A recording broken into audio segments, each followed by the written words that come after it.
सो आज का जो क्लास होगा will be based on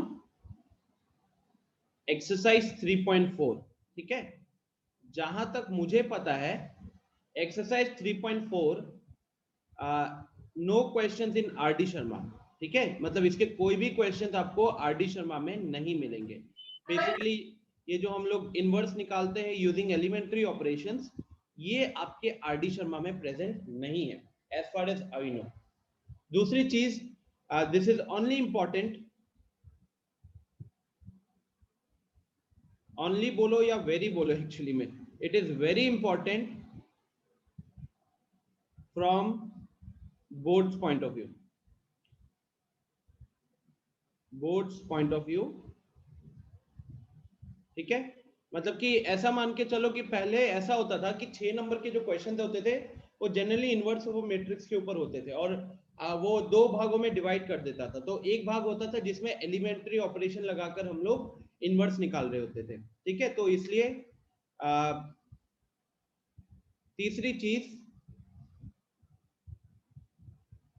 not much useful,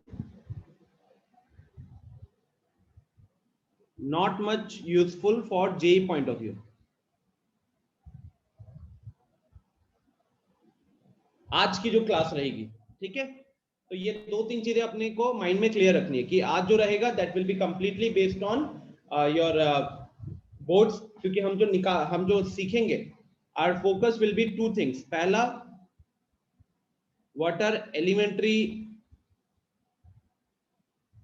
elementary row और कॉलम ऑपरेशंस, एलिमेंट्री रो और कॉलम ऑपरेशन क्या होता है। दूसरा, inverse of a matrix by using elementary operations, by using elementary operations। Okay, so basically this is what our today's target will be, and यही चीज आपको मिलने वाली है एक्सरसाइज 3.4 के अंदर। Am I clear to everyone? ठीक है, आर डी शर्मा में शायद इसका कोई कॉन्सेप्ट नहीं है। एल्जेब्रा ऑफ मैट्रिसेस अगर आपको याद होगा तो आर डी शर्मा में पहले एल्जेब्रा ऑफ मैट्रिसेस है, उसके बाद डिटर्मिनेंट्स है, उसके बाद adjoint and inverse of a matrix है। तो वहां जो adjoint and inverse of a matrix है ना, वहां पे इस तरीके से सॉल्व नहीं किया हुआ है। वहां एडजॉइंट एंड डिटर्मिनेंट के कॉन्सेप्ट से इनवर्स निकाला गया है। ठीक है, तो इसलिए ये वाला जो पार्ट देखोगे ये यहीं पे ध्यान से अच्छे से सुनना, सिर्फ और सिर्फ बोर्ड्स पॉइंट ऑफ व्यू से इंपॉर्टेंट है, ज्यादा मुश्किल नहीं है। और क्वेश्चन आएगा भी तो 1-2 नंबर के लिए नहीं, most probably it will be a 3 और 4 मार्कर क्वेश्चन। ठीक है, सो आगे बढ़ते हैं एंड शुरू करते हैं क्लास को। आई होप सबको याद चुके हैं अभी तक। So guys, elementary operations and transformations of a matrix. तो हम एक्चुअली करते क्या है, हम यहाँ पे कुछ सर्टेन ऑपरेशंस परफॉर्म करते हैं जिससे रोज किसी मैट्रिक्स के रोज या कॉलम्स में थोड़े से चेंजेस आते हैं। वो चेंजेस हम क्यों लाने के लिए कोशिश करते हैं, सो दैट हमको इनवर्स निकालने में फायदा करे। ठीक है, so this entire thing it is only useful for inverse. ठीक है, तो ये आप जो भी सीखोगे इसके अंदर ये सिर्फ और सिर्फ इनवर्स निकालने के लिए है। Now there are how many elementary operations. पहला चीज, कितना एलिमेंट्री ऑपरेशन, कितने तरीके के ऑपरेशंस कर सकते हैं हम इसके अंदर। तो the answer is you can perform 6 operations. ठीक है, यू कैन परफॉर्म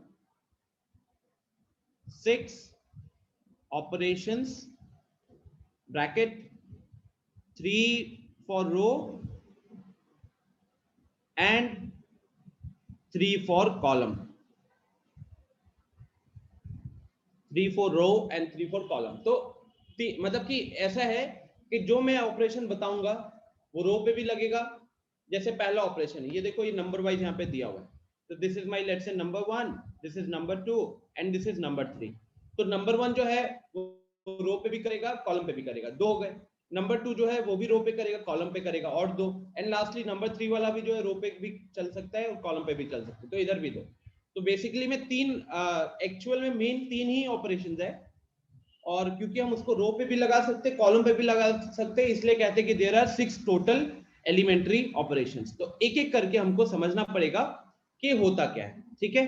तो सबसे पहला ऑपरेशन है, सबसे पहला ऑपरेशन है, क्या लिखा हुआ है, the interchange of any two rows और एनी टू कॉलम्स। इसमें हम लोग किसी भी दो रोज को इंटरचेंज, ये कह रहा है कि किसी भी दो रोज को आप इंटरचेंज कर सकते हो, या किसी भी दो कॉलम्स को इंटरचेंज कर सकते हो, ठीक है। किसी भी दो रोज को इंटरचेंज कर सकते हो, या फिर किसी भी दो कॉलम्स को इंटरचेंज कर सकते हो। अब यहाँ पे बात समझो, अभी फिलहाल के लिए आप सिर्फ और सिर्फ इसको सुनो, ठीक है।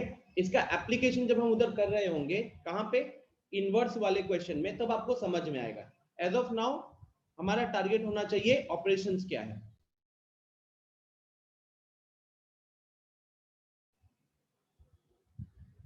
ठीक है। चलिए, तो the inverse of any two rows or two columns, the interchange of any two rows or two columns। तो यहां हम, जैसे मैंने बताया कि हम किसी भी दो रोज को इंटरचेंज कर सकते हैं। जैसे आप देखिए यहाँ पे ये जो रिप्रेजेंटेशन है ना, R1 एरो लगाया हुआ है, एरो में दोनों साइड अपना तीर वाला है R2। तो यहाँ पे this R1 and this R2, ठीक है, इनका पोजीशन पूरा इंटरचेंज हो जाएगा। मतलब R1 जो है वो R2 के जगह पे आ जाएगा, और R2 जो है वो R1 की जगह पे आ जाएगा। ये आप देख सकते हो, ये 1 2 1 जो है ये इधर हो गया, ठीक है, एंड -1√3 1 जो है ये यहां हो गया। Guys just give me 1 minute, हाँ जस्ट गिव मी।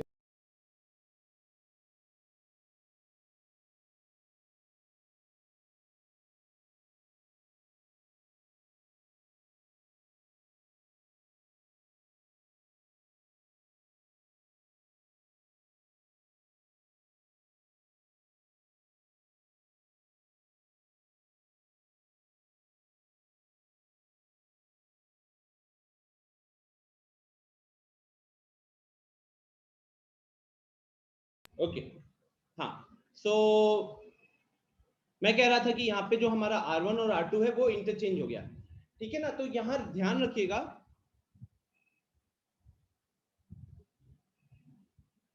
हाँ राघवेंद्र बोलो। सर मैट्रिक्स तो एक मतलब रेक्टेंगुलर अरे ऑफ नंबर्स होता है ना, मतलब एक हाँ नंबर्स का रिप्रेजेंटेशन होता है। तो हाँ, जब उसका रो ऊपर मतलब बदल देंगे तो उसके वैल्यू भी तो चेंज होगा ना। एग्जैक्टली बिल्कुल चेंज हो जाएगी। मतलब वो अलग सेट, मतलब देखो, जो आप यहाँ पे ऑपरेशन परफॉर्म कर रहे होगे वो एक्चुअली एक इक्वेशन में हम परफॉर्म कर रहे होंगे, तो इक्वेशन के दोनों साइड में मैट्रिसेस होगा, ठीक है ना। मतलब अभी फिलहाल मैं आपको सिर्फ एक मैट्रिक्स के ऊपर दिखा रहा हूँ, बट जब हम एक्चुअली में परफॉर्म कर रहे होंगे तो एक इक्वेशन होगा मैट्रिक्स का, दोनों साइड में हमारे पास वहां पे मैट्रिक्स रहेगा, और दोनों साइड में हम सेम ऑपरेशन परफॉर्म कर रहे होंगे, तो इससे चेंज नहीं आएगा, मतलब नेट चेंज जो होगा वो नहीं आने वाला, ठीक है। और हम इनवर्स निकालने पे फोकस कर रहे हैं, तो अभी आपका फोकस होना चाहिए कि अच्छा इसका इनवर्स में यूज कैसे होगा, वो जब एक क्वेश्चन करके दिखाऊंगा फिर आपको समझ में आएगा, ठीक है। तो थोड़ी देर के लिए बस इन ऑपरेशन को समझ जाओ कि इनको हम कैसे यूज करते हैं, तो आप खुद ही रिलेट कर पाओगे कि अच्छा इसका यूटिलाइजेशन वहां पे कैसे हो रहा है, ओके। सो अब जैसे कि यहाँ पे R1 और R2 को अपने बीच में इंटरचेंज करवाया हमने, ठीक है। मान लीजिए कि आप कॉलम्स को इंटरचेंज कराना चाहते थे, कॉलम 1 और कॉलम 3 को इंटरचेंज करना चाहते थे, तो आपको पहले ये रिप्रेजेंटेशन लिखना पड़ेगा। फिर इस रिप्रेजेंटेशन से आपको क्या मिलेगा, आपको मिलेगा, देखो मैंने कॉलम 1 और कॉलम 3 को इंटरचेंज कराया है, मतलब कॉलम 2 में कोई चेंज नहीं है, तो आप चाहो तो सबसे पहले कॉलम 2 को लिख सकते हो एज इट इज। अब आप कॉलम 3 के जो एलिमेंट्स है उसको कॉलम 1 में लिखोगे, तो कॉलम 3 के एलिमेंट्स है 117 उसको हमने कॉलम 1 में लिख दिया, एंड कॉलम 1 के जो एलिमेंट्स है 1, -1, 5 इसको हमने कॉलम 3 में शिफ्ट कर दिया। 1, -1, 5 इसको हमने कहां शिफ्ट कर दिया, कॉलम 3 में शिफ्ट कर दिया, ठीक है। तो ये भी बिल्कुल पॉसिबल है। ये था पहला operation. Next operation is the multiplication of the elements of any row और column by a non zero number. ये ऑपरेशन कहता है कि अगर आप चाहो, अगर जरूरत है, तो हम किसी भी रो को या किसी भी कॉलम को एक नॉन जीरो नंबर से मल्टीप्लाई कर सकते हैं, हम किसी भी रो या किसी भी कॉलम को एक नॉन जीरो नंबर से रिप्रेजेंट कर सकते हैं। आदर्श का क्वेश्चन है कि sir can we interchange 3 rows at a time. Adarsh अगर आप प्रॉपर्टी को पढ़ोगे तो यहाँ पे क्लियरली लिखा हुआ है इंटरचेंज ऑफ एनी 2 रोज, ठीक है ना। तो कोई भी 2 रोज को आप अपने बीच में इंटरचेंज करा सकते हो। अगले स्टेप में मान लो पहले आपने C1 और C3 को इंटरचेंज कराया, उसके बाद आप C2 और लेट्स से C1 को इंटरचेंज कराते हो, पॉसिबल है, बट वो 1 एट अ टाइम होना चाहिए, ठीक है ना। आप तीनों को इंटरचेंज करना चाहते हो कर सकते हो, but not in a single step. It's like पहले आप C1 C3 को करोगे, अब जो नया मैट्रिक्स आएगा उसमें आप C2 C3 को करोगे एंड सो ऑन। जो नया मैट्रिक्स आएगा उस मतलब लेट्स से कि हमने यहाँ पे ये मेरा नया मैट्रिक्स आ गया, अब मैं इसमें चेंज करना चाहता हूँ। इसमें मैं क्या चेंज करना चाहता हूँ कि लेट्स से मैं इसके अंदर जो C2 है उसको मैं C1 के साथ इंटरचेंज करना चाहता हूँ। इसमें जो C2 है उसको मैं C1 के साथ इंटरचेंज करना चाहता हूँ। तो यहाँ पे मैंने C3 में कुछ नहीं किया है, तो मेरा C3 वैसे का वैसे रहेगा। C2 जो है वो C1 के पोजीशन पे आ जाएगा, सो 2√3 6 एंड C1 जो है वो C2 के पोजीशन पे आ जाएगा, ठीक है ना। तो this is how you can perform the operation if needed. Yes Anjan, pair में करेंगे, मतलब एक बार में आप किसी 2 रो या किसी 2 कॉलम को इंटरचेंज करोगे, ठीक है। बढ़ते हैं अगले ऑपरेशन की तरफ, द मल्टीप्लीकेशन ऑफ एनी रोज। आद्या का एक और क्वेश्चन है कि सर यहाँ पे क्या हम किसी 2 रोज, एक रो और एक कॉलम को इंटरचेंज नहीं कर सकते। तो Adya question is very good, the answer will be no. I think ये सबको नोट कर लेना चाहिए दैट वी कांट इंटरचेंज। देखो करने के लिए सारे चेंजेस कर सकते हो, बट एलिमेंट्री ऑपरेशंस के अंदर जो हम बात कर रहे हैं ना उसके अंदर ये चीज नहीं चलती है, ठीक है ना। तो we can't interchange a row with a column, a row with a column in elementary operations। तो ऐसा नहीं कि आप लोगों ने R1 के साथ C2 को इंटरचेंज कर दिया, उससे आपको समझना भी पड़ेगा कि क्या होगा जानते हो। R1 मतलब एक रो और एक कॉलम कोई भी उठाओगे तो उसमें एक एलिमेंट तो पक्का कॉमन रहेगा ही, तो इंटरचेंज करोगे वो कहां जाएगा, कंफ्यूज हो जाओगे।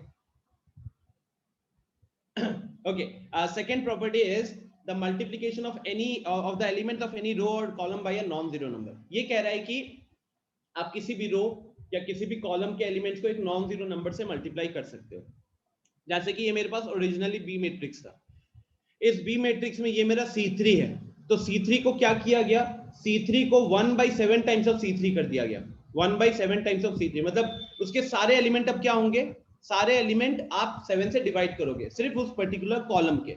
This has nothing to do with multiplication of a matrix by a scalar. इसमें वो वाला दिमाग मत लगाइएगा, यहाँ पे बहुत क्लियरली लिख दिया है कि C3 changes to 1/7 times of C3। तो इसलिए आप देखो C1 वैसे का वैसा ही है, 1 और -1 है।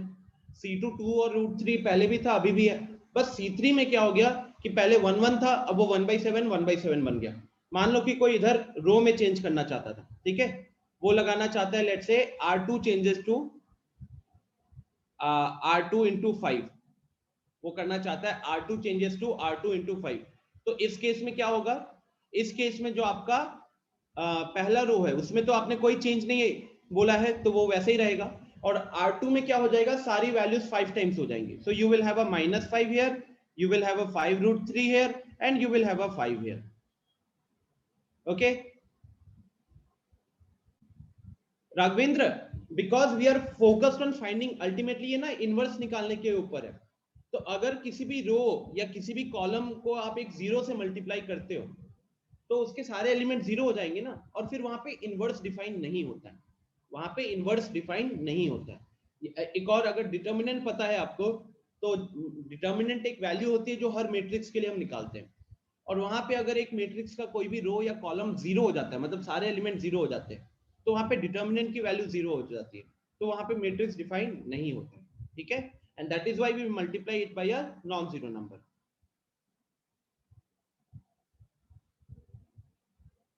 ये आदर्श ये समझाने में, this is only for same row और कॉलम, मतलब इट्स लाइक आप जो भी चेंज करोगे सिर्फ एक पर्टिकुलर रो या पर्टिकुलर कॉलम के लिए करोगे। मान लो आपने डिसाइड किया, अच्छा यहाँ पे एक और चीज है, अगर आप चाहो, मान लो मैंने यहाँ पे एक मैट्रिक्स लिखा है 1 2 3 4 5 6, ठीक है। आप चाहो तो एक साथ दो ऑपरेशन भी लगा सकते हो। यहाँ पे चाहो तो लेट्स से जैसे कॉलम 1 और कॉलम 3 है, कुछ कॉमन नहीं है, तो अगर आप चाहो तो यहाँ पे column 1 changes to 2 times of column 1 कर सकते हो, column 2 changes to let's say 3 times of column 2 कर सकते हो, एंड कॉलम 3 भी changes to let's say 5 times of column 3 कर सकते हो। ये भी बिल्कुल पॉसिबल है गाइस, ठीक है। रीजन हम ऐसे क्यों कर सकते हैं, क्योंकि यहाँ पे कोई भी एलिमेंट कॉलम 1 का एलिमेंट और कॉलम 2 के एलिमेंट में कुछ कॉमन नहीं है। तो उस हिसाब से अगर हम चेंजेस पे आ जाए, तो जैसे पहला कॉलम को हम डबल कर रहे हैं, तो 1 4 था, वो अब कितना हो जाएगा, 2 और 8 हो जाएगा। फिर कॉलम 2 को हम 3 गुना कर रहे हैं, तो वो 3 2 6, 5 3 15, एंड कॉलम 3 को हम 5 गुना कर रहे हैं, तो 5 3 15 एंड 5 6 30। तो ये मेरा फाइनल मैट्रिक्स आ जाएगा। कोई दिक्कत यहां तक किसी को? अंजन, आनंद, आकाश, आद्या, दिव्या, निधि, कोई दिक्कत यहाँ पे? बताओ जल्दी। ठीक है, बिल्कुल हो सकता है राघवेंद्र, बिल्कुल हो सकता है। C2 is equal to 3 times of C1। नहीं नहीं नहीं नहीं, अच्छा अच्छा अच्छा, नहीं नहीं वो नहीं कर सकते। रुको मैं बताता हूँ, ठीक है, नोट करवाता हूँ। कॉलम और रो में एक साथ कर सकते हैं निधि, अगेन वही लॉजिक होगा ना निधि, अगर आप एक कॉलम और एक रो में एक साथ करते हो, मैं एग्जांपल के तौर पे यहाँ पे लेट से लिखता हूँ। आपने मान लो कि यहाँ पे चेंज कर रहे हो R1 changes to 2 times of R1, ठीक है, और आपने लिखा लेट से C2 changes to 5 times of C2। अब यहाँ पे ना एक लोचा हो जाएगा। लोचा क्या होगा, वो जो R1 और C2 है, वो देखो इसमें ये वाला एलिमेंट कॉमन आ गया। अब आप इसके साथ कैसे डील करोगे, कैसे डील करोगे? And more over that is why for saving us from this kind of you can से कंफ्यूजन्स, जो एलिमेंट्री मैट्रिक्स एलिमेंट्री ट्रांसफॉर्मेशन है वो बहुत क्लियरली डिफाइन करता है कि जो पहला ऑपरेशन था, फर्स्ट ऑपरेशन, उसमें आप किसी दो रो को अपने बीच में इंटरचेंज कर सकते थे या किसी दो कॉलम्स को अपने बीच में इंटरचेंज कर सकते थे, एक रो और एक कॉलम को अपने बीच में इंटरचेंज नहीं कर सकते। सिमिलरली जो सेकंड ऑपरेशन है वो कह रहा है कि अगर आप चाहो तो किसी रो को एक नॉन जीरो नंबर से मल्टीप्लाई कर सकते थे, किसी रो को एक नॉन जीरो नंबर से मल्टीप्लाई कर सकते थे, लेकिन वो चेंज उसी रो में आएगा। मतलब अगर आप रो 2 को किसी नॉन जीरो नंबर से मल्टीप्लाई कर रहे हो, तो उसके जो नए एलिमेंट्स होंगे वो रो 2 में ही लिखोगे, आप उसको रो 1 में नहीं लिखोगे, ठीक है। तो यहाँ पे जैसे राघवेंद्र ने एक बहुत अच्छा क्वेश्चन पूछा है कि सर क्या C2 is equal to 3 times of C1 कर सकते हैं, तो the answer will be no, ठीक है, the answer will be no, because आप चेंज कर रहे हो C2 को और मल्टीप्लाई कर रहे हो उसकी जगह पे C1 के एलिमेंट्स को, तो ये चीज हम नहीं कर पाएंगे, ये नहीं कर पाएंगे। इनफैक्ट कुछ इसी तरीके का है, दैट इज प्रॉपर्टी नंबर 3, कुछ इसी तरीके का है, not exactly the same but कुछ इसी तरीके का है। Nidhi, I hope that concept is clear now, ठीक है ना, डाउट मत रखना इसमें। आनंद पूछ रहा है कि सर R और C को ले सकते हैं। यार ये तो क्वेश्चन ही नहीं समझा मैं, रो और कॉलम को ले सकते हैं मतलब आप ये कह रहे हो कि एक साथ एक रो और एक कॉलम, नॉट पॉसिबल, ठीक है। मेरा जो पर्टिकुलर, देखो मैंने यहाँ पे आपको ये वाला स्टेप क्यों करके दिखाया, मैंने दिखाया कि यहाँ पे तीनों एलिमेंट्स एक दूसरे के साथ अलग अलग है, they don't have to do anything with each other, तो आप एक साथ इन तीनों पे काम कर सकते हो। But when you come across a situation जहां पे आप एक रो और एक कॉलम उठा रहे हो, any row any column, definitely उनमें एक एलिमेंट कॉमन होगा एंड फिर उसके कारण दिक्कत हो जाएगी, ठीक है। राघवेंद्र बोलिए। सर जैसे मतलब अभी ये रो और कॉलम के ऊपर बात हो रहा है, तो ऐसा नहीं हो सकता पहले रो के ऊपर ऑपरेशन कर दे फिर कॉलम के ऊपर ऑपरेशन कर बिल्कुल कर सकते हो, बिल्कुल कर सकते हो। अगर आप तो ये कह रहे हो कि आपने सबसे पहले मान लो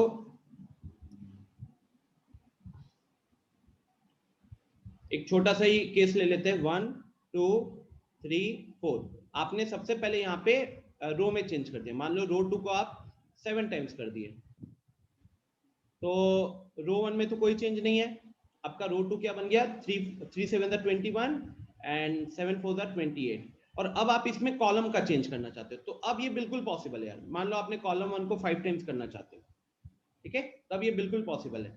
सो now it's going to be column 1 में चेंज करें तो 5 1 5 21 5 105, और कॉलम 2 ऐसा का ऐसा ही रहेगा। इसके बाद वापस से रो या कॉलम चेंज करना चाहते हो वो हो सकता है, ठीक है। और सर जो जैसे हम लोग अभी ऊपर वाला C2 3 C1 वाला जो केस है, तो सर हम लोग C2 को C1 से तो इंटरचेंज करते हैं ना, और हाँ उसके बाद करते तो हैं। 3 से मल्टीप्लाई कर सकते हैं, तब तो ये तो हाँ प्रूफ लेकिन पॉसिबल हुआ ना। हाँ लेकिन देखो, अब वहां पे अगर आप वो करना चाहते हो तो उसको वैसे लिखो, क्योंकि यहाँ पे क्या होगा जानते हो, यहाँ पे आपने बोला कि C2 C1 को हम इंटरचेंज करते हैं, ठीक है। तो जब आप C2 C1 को इंटरचेंज करते हो तो C1 वाले जगह पे C2 के सारे एलिमेंट भी तो चले जाते हैं। आपका इस राइटिंग का मतलब क्या होगा जानते हो, आपका इस राइटिंग का मतलब है, अगर आप ये चेंज कर रहे हो तो आपने C1 को कुछ नहीं किया, आपने C3 को कुछ नहीं किया, आपने C2 को रिप्लेस कर दिया और उसके जगह पे C1 के एलिमेंट्स का 3 गुना कर दिया। That will be wrong. अगर आप उस चीज को समझो, दैट ऑपरेशन, पहले आप C1 और C2 को इंटरचेंज करते, C1 और C2 को इंटरचेंज करते तो यहाँ पे C2 के एलिमेंट C1 की पोजीशन में जाते ना। अब उसके बाद जो आपके पास नया कॉलम 2 आया है, लेट्स से इसी का केस ले लेते हैं ना,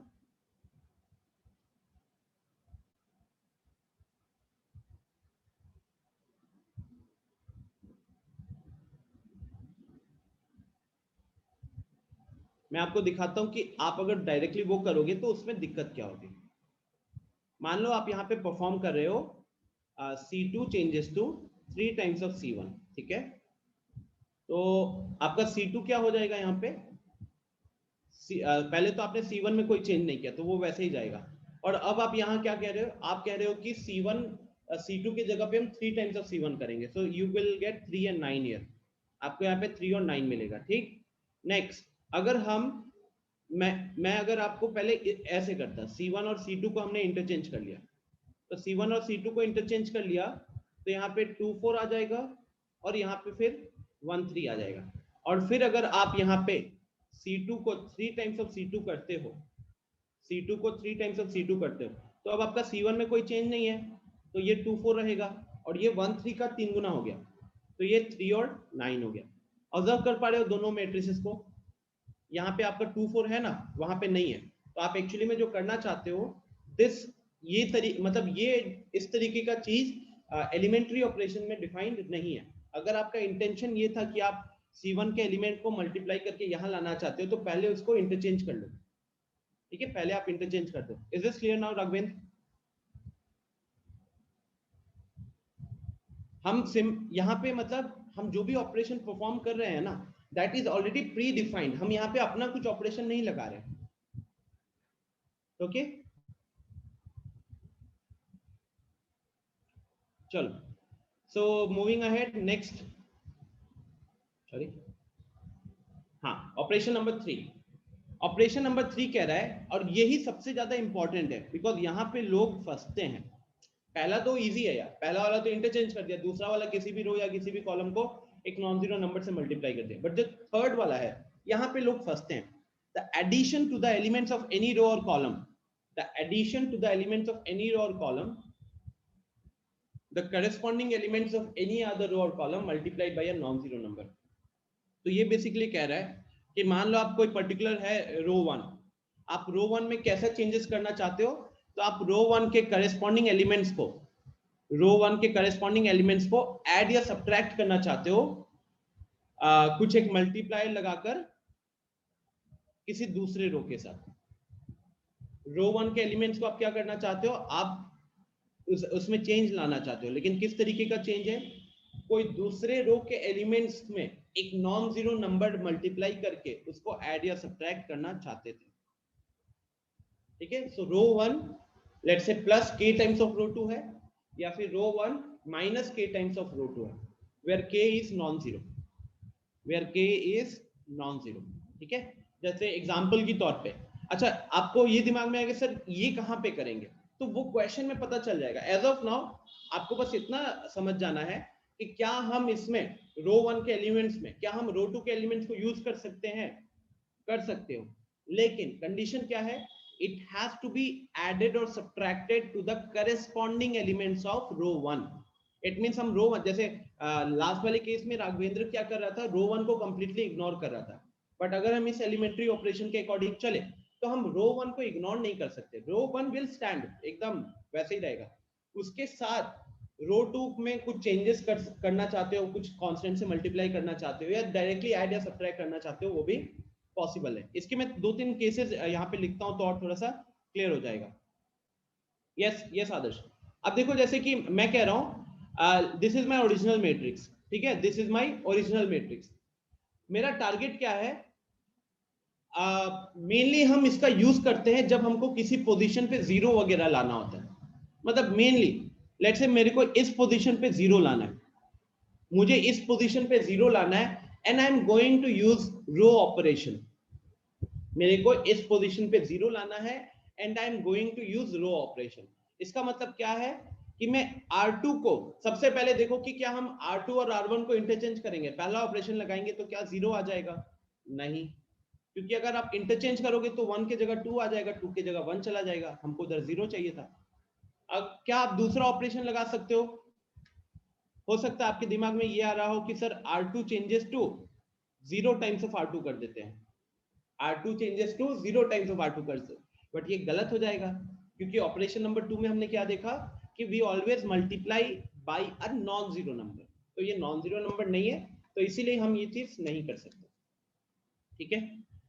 देन तीसरा केस क्या बनता है कि हम रो 2 में चेंज लाएंगे with the help of row 1, रो 2 में चेंज लाएंगे with the help of row 1, ठीक है। तो रो 2 में चेंज लाएंगे with the help of row 1। अब यहां पे प्लस होगा कि माइनस होगा वो आपको डिसाइड करना है, कांस्टेंट क्या आएगा वो भी आपको डिसाइड करना है। अब वो डिसीजन कैसे लोगे, देखो let's say I need to basically जब हम इस तरीके का रो 2 में रो 1 को ऐड या सब्ट्रैक्ट कर रहे हैं या रो 2 में रो 1 का कुछ मल्टीपल ऐड या सब्ट्रैक्ट कर रहे हैं, तो हमेशा वो जो ऑपरेशन परफॉर्म होता है that happens between the corresponding elements, that happens between the corresponding elements. इसका मतलब है कि ये जो 2 है इसमें जो भी चेंज आएगा अब वो 1 के कारण आएगा या 1 के किसी मल्टीपल के कारण आएगा, और इस -1 में अगर कोई चेंज आएगा तो वो इस वाली पोजीशन के कारण आएगा, या तो डायरेक्टली आप उसको ऐड सब्ट्रैक्ट कर सकते हो या फिर उसके किसी मल्टीपल को उठा सकते हो, बट दैट मल्टीपल कैसे डिसाइड करोगे? तो उसका सिंपल सा तरीका है, मान लीजिए कि आप करना क्या चाहते हो, आप उस पोजीशन पे जीरो लाना चाहते हो, राइट, आप उस पोजीशन पे जीरो लाना चाहते हो और किसके हेल्प से लाना चाहते हो? 1। तो मैं बेसिकली यही जानना चाहता हूं ना कि मैं 1 का कितना मल्टीपल उठाऊं, 1 का कितना मल्टीपल उठाऊं, और लेट्स से मैं माइनस करना चाहता हूं, तो इस पोजीशन में से मैं इसका कितना मल्टीपल माइनस करूं ताकि मुझको जीरो मिलेगा। तो इट इज वेरी क्लियर कि यहां से k का वैल्यू कितना हो जाएगा गाइस, k का वैल्यू हो जाएगा 2, k का वैल्यू हो जाएगा 2। इट मींस जब हम यहां पे ये ऑपरेशन परफॉर्म करेंगे रो 2 changes to row 2 minus 2 times of row 1, row 2 changes to minus 2 times of row 1। तो उस केस में क्या होगा, उस केस में जो मेरा ओरिजिनल मैट्रिक्स था that was let's say 1 2 2 -1, this will get converted to, अब मैं यहाँ पे चेंज कर रहा हूँ रो 2 में, तो रो 1 के एलिमेंट में कोई चेंज नहीं है भाई, तो रो 1 को मैं वैसे के वैसे ही लिखूंगा, लेकिन रो 2 में क्या हो रहा है ध्यान से देखो, करेस्पॉन्डिंग एलिमेंट्स के साथ काम होगा। तो पहले आप तो आपका ये ऑपरेशन में R2 पहले लिखे हो तो R2 का करेस्पॉन्डिंग एलिमेंट भी पहले लिखाएगा, फिर आएगा माइनस, फिर आएगा 2 टाइम्स, 2 टाइम्स के बाद क्या है R1 है, तो अब इसके करेस्पॉन्डेंस में R1 पोजीशन पे कौन है, जो उसके ऊपर है, तो that is 1।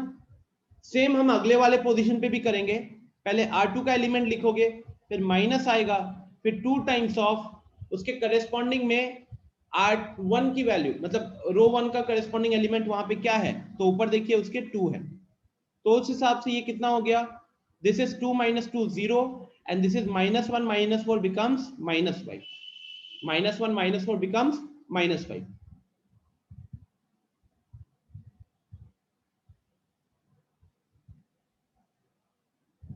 Yeah, this is R2, this is R2, not R1 guys, this is R2 changes to R2 plus minus k times of R1 depending upon the situation। अब यहाँ पे हमने ये डिसाइड किया, ठीक है। तो ये क्वेश्चंस करते ही क्लियर हो जाएगा, it's not that difficult thing. मैं आपको एक छोटा सा काम देता हूँ।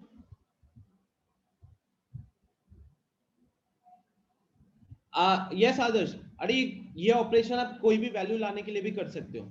मान लो कि मैं यहाँ पे 5 लाना चाहता था, मान लो मैं यहाँ पे यही एग्जांपल लेता हूँ।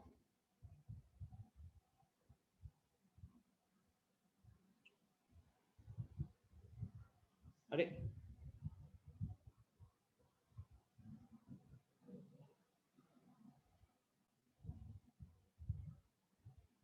हाँ, तो 1 2 2 -1। मान लो कि मैं इस पोजीशन पे 0 लाना चाहता हूँ, 0 का तो बता ही दिया। मान लो इस पोजीशन पे आप 5 लाना चाहते हो, and you are going to use operation number 3। You are going to use operation number 3। क्या हम यहाँ पे 5 ला सकते हैं with the help of operation number 2? बिल्कुल ला सकते हो। क्या यहाँ पे 5 ला सकते हो? बिल्कुल ला सकते हो। R2 changes to 5/2 times of R2 करके, R2 changes to 5/2 times of R2 करके। तो यहाँ पे क्या हो जाएगा, R1 को तो वैसे ही लिख देंगे, और ये 2 into 5/2, 2 into 5/2 will become 5, and -1 into 5/2 will become -5/2। तो ये देखो 5 आ गए, ठीक है। तो जब कोई नॉन जीरो नंबर लाना होता है तो जनरली ऑपरेशन 2 से ही काम हो जाता है, बट जब जीरो लाना होता है, जब भी आपको जीरो लाना पड़ेगा किसी भी पोजीशन पे, तो that always in that case you always have to use operation 3। आपको हमेशा ऑपरेशन 3 की जरूरत पड़ती है, ठीक है, तभी वो काम होता है। ओके, चलो अब आपको मैं एक छोटा सा क्वेश्चन दे रहा हूं।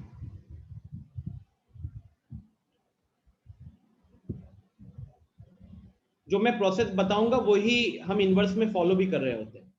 सो द प्रोसेस मैं काम दे रहा हूं कि मान लो यहाँ पे 5 है, यहाँ पे 6 है, यहाँ पे 7 है, यहाँ पे 8 है। चेंज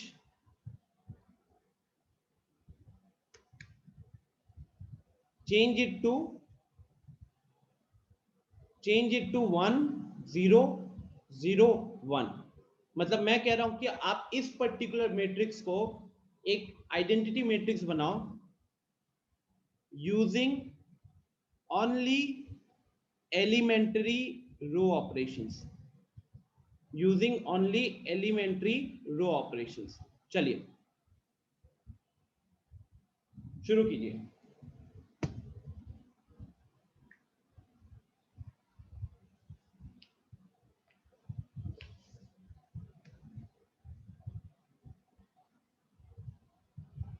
ओके, एक और चीज मैं यहाँ पे आपको हेल्प कर देता हूँ। पहला, आपका ऑर्डर चलेगा दिस वे, मतलब दिस इज योर स्टार्ट, या फिर इसको इस पोजीशन के साथ डील करना आपका स्टेप 1 होगा, इस पोजीशन के साथ डील करना आपका स्टेप 2 होगा, इस पोजीशन के साथ डील करना आपका स्टेप 3 होगा, एंड इस पोजीशन से डील करना आपका स्टेप 4 होगा। तो बेसिकली हम रो ऑपरेशन करेंगे, बट हम कॉलम वाइज देख रहे होंगे कि पहले कॉलम 1 में जहां 1 है उसको पहले 1, जहां 1 चाहिए पहले उसको 1 करेंगे, और फिर जहां 0 चाहिए उस पर फोकस करोगे।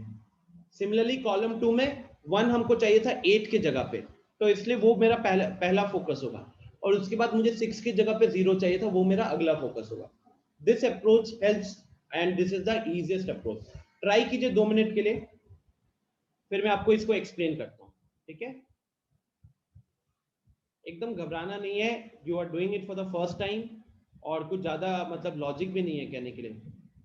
It's just that we are following a particular set of process, and जब इनवर्स निकालेंगे इससे तो आपको पता चल जाएगा ओके दिस एक्चुअली वर्क्स।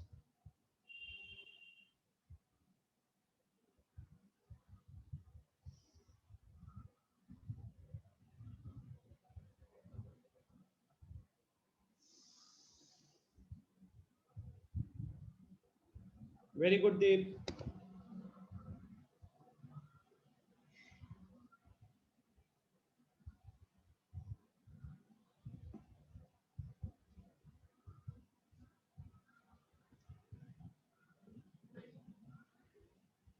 जे वगैरह में कहीं पे भी इनवर्स निकालना होता है तो हम इसको फॉलो नहीं करते हैं, ये ज्यादा टाइम लगाता है।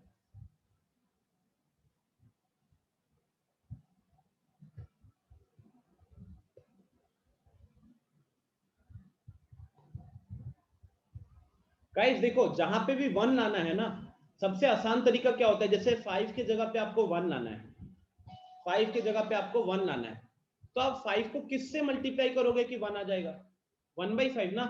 It means row 1 has to change to 1/5 times of row 1। इस तरीके से सोचो, ट्राई इट आउट। मैं चाहता हूं पहले 2-3 मिनट आप अपना दिमाग लगाओ, उसके बाद मैं अपना अप्रोच बताऊंगा, तो it will be better for all of you. ठीक है?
सॉरी सर, म्यूट था। मैं कह रहा हूं कि इस तरीके के जब क्लासेस होती है ना, then it is very important कि आप जो ऑपरेशन लगा रहे हो उसको मैं देख के बता सकूं सही किया और गलत किया।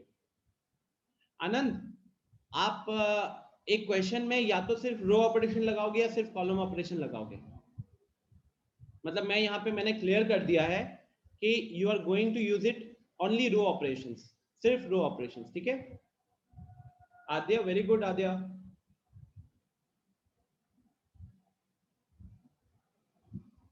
करेस्पॉन्डिंग रो को मल्टीप्लाई कर सकते हो, मैं समझ नहीं रहा। अगर आप ये कह रहे हो कि हम रो 1 को रो 1 इंटू रो 2 करेंगे, तो नहीं, मैंने कहीं पे भी मल्टीप्लीकेशन वाली चीज नहीं बोली है। अगर आप रो 1 को 1/5 टाइम्स ऑफ रो 1 करते हो तो डन, वो हो जाएगा। What is the first property guys? First property क्या कहता है कि आप किसी भी दो रोज को अपने बीच में इंटरचेंज कर सकते हो या किसी भी दो कॉलम्स को अपने बीच में इंटरचेंज कर सकते हो।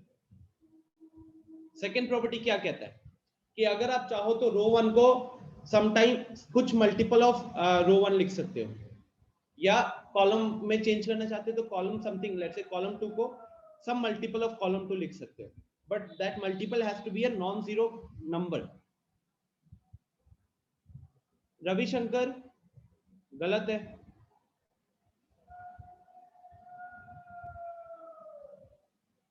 And then row 3, operation number 3, ये ऑपरेशन नंबर 3 कहता है कि अगर आप चाहो तो किसी दूसरे रो का हेल्प ले सकते हो एडिशन या सब्ट्रैक्शन में।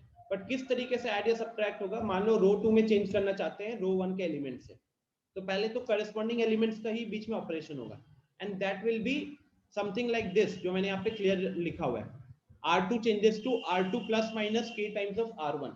अब ये प्लस होगा या माइनस होगा, that will depend upon k, कि अगर पॉजिटिव लोगे तो पॉजिटिव होगा, कि नेगेटिव लोगे तो नेगेटिव होगा।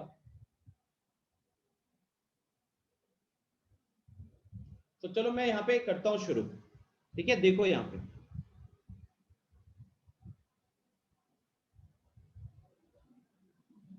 5, 6, 7, 8।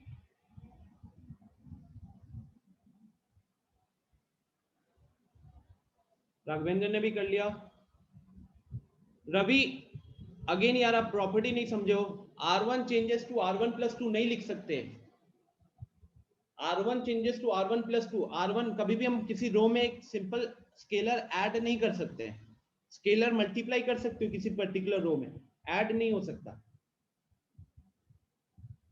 चलो गाइस, अब ध्यान से सुनो। हाँ, इसको मैंने आपको क्या बताया, पोजीशनिंग क्या बताई है स्टेप 1 किस पे होगा मेरा, इस पोजीशन पे होगा, स्टेप 2 इधर होगा, स्टेप 3 इधर होगा, स्टेप 4 इधर होगा, तो मैं उसी के अकॉर्डिंग चल रहा हूं। तो मेरा स्टेप 1 का दिमाग, मेरे स्टेप 1, ठीक है, ये मेरे दिमाग में क्या चलना चाहिए, 5 कन्वर्टेड टू 1, मेरे दिमाग में चलना चाहिए कि 5 को कन्वर्ट करेंगे किसमें, 5 को कन्वर्ट करेंगे 1 में। कैसे कन्वर्ट करोगे, सो 5 is a part of row 1 and we are going to use only elementary row operations. So R1 changes to 1 by 5 times of R1, R1 changes to 1 by 5 times of R1। तो अब मेरे पास क्या आया, सबसे पहले तो मैं रो 2 को वैसे ही लिख दूंगा एंड रो 1 हो जाएगा 5 into 1 by 5 becomes 1, 5 into 6 into 1 by 5 becomes 6 by 5, ठीक है। दूसरा पोजीशन, अब दूसरा स्टेप क्या है मेरा, स्टेप 2 क्या रहेगा, वो जो 7 है उस 7 को 0 करना है। अब जो नया मैट्रिक्स दिख रहा है यहाँ पे, इस नया मैट्रिक्स में जो 7 है, तो convert 7 to 0, convert 7 to 0, this is my target ना, this is my target। अच्छा एक मिनट देख लेता हूँ निधि व्हाट्सएप पे,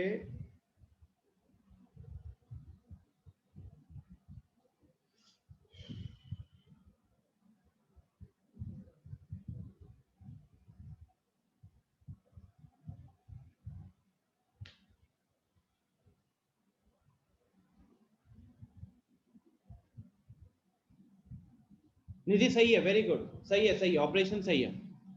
आनंद ने भी चैट में ऑपरेशन भेजा है, आनंद बिल्कुल सही है यार, बिल्कुल सही है। आई थिंक एक स्टेप मिस कर गए क्या, एक आपने 3 ऑपरेशन लिखा है 3 स्टेप के लिए, चौथा नहीं लिखे हो। आनंद कुमार आई थिंक थोड़ी सी गलती कर रहे हो स्टेप 2 में। देखो यहाँ पे मेरा टारगेट है 7 को 0 में कन्वर्ट करना है, ठीक है। अब सबसे पहले क्या हम इधर किसी 2 रो को इंटरचेंज करेंगे, नहीं, कभी नहीं काम करता वो। क्या हम यहाँ पे ऑपरेशन 2 लगा सकते हैं, ऑपरेशन 2 कहता है कि आप किसी भी रो को किसी एक नॉन जीरो स्केलर से मल्टीप्लाई कर सकते हो। तो अगर हम 7 को 0 में कन्वर्ट करना चाहते हैं तो कौन सा नॉन जीरो से मल्टीप्लाई करोगे, कोई नहीं। तो यहाँ पे हमेशा जब भी आपको कभी भी 0 करना होता है ना किसी पोजीशन पे, आप सॉल्व करोगे तो आपको खुद दिख जाएगा, it is always operation 3, always operation 3, ठीक है। तो अब यहाँ पे ऑपरेशन 3 का मतलब क्या हुआ, हम रो 2 में चेंज करेंगे, हम रो 2 में चेंज करेंगे with the help of row 1। तो अब ओरिजिनली देखोगे तो मेरे को 7 में चेंज लाना है 1 के हेल्प से, 7 में चेंज लाना है 1 के हेल्प से।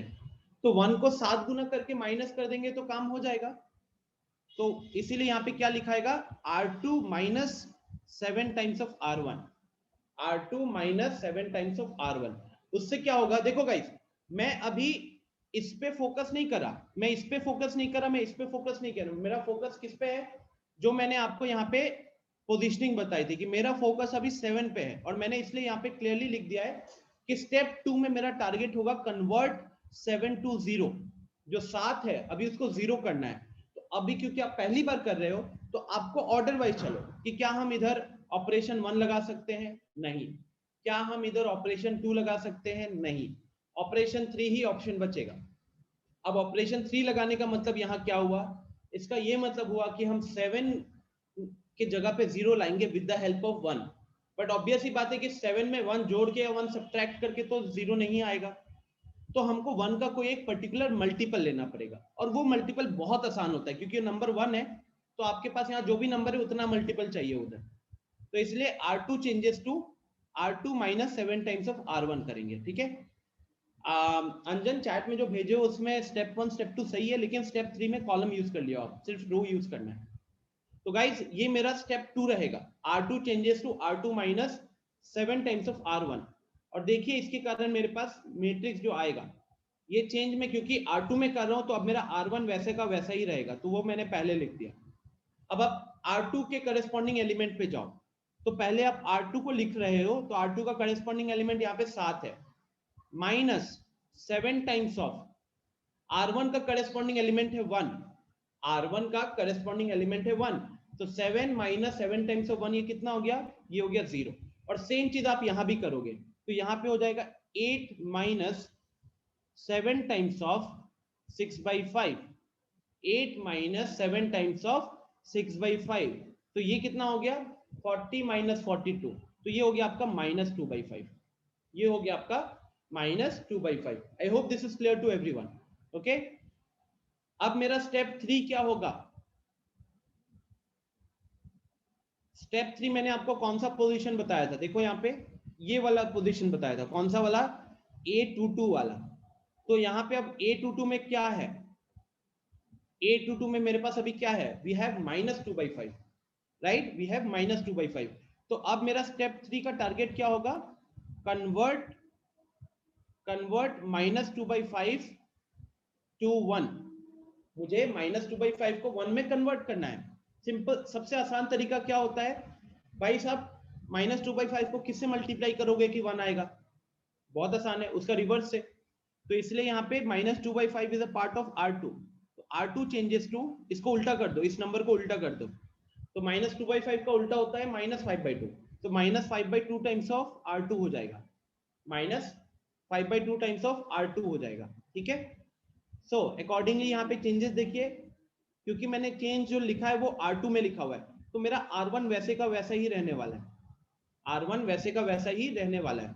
अब यहाँ पे चेंज देखोगे तो मैं R2 में -5/2 टाइम्स कर रहा हूँ, तो 0 के साथ -5/2 टाइम्स करोगे तो 0 ही रहेगा, लेकिन यहाँ पे 1 हो जाएगा, लेकिन यहाँ पे 1 हो जाएगा। ठीक है,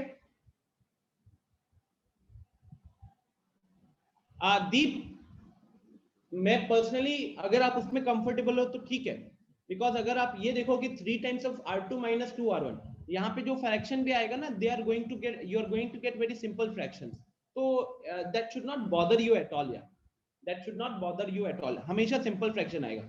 एंड जो मैं टेक्निक देखता हूँ ना, ये एक्चुअली हमेशा काम करता है बहुत ईजी तरीके से, क्योंकि जहां पे भी 1 लाना है वहां पे हमेशा ऑपरेशन 2, और जहां पे भी 0 लाना है वहां पे हमेशा ऑपरेशन 3, एक तरीके से।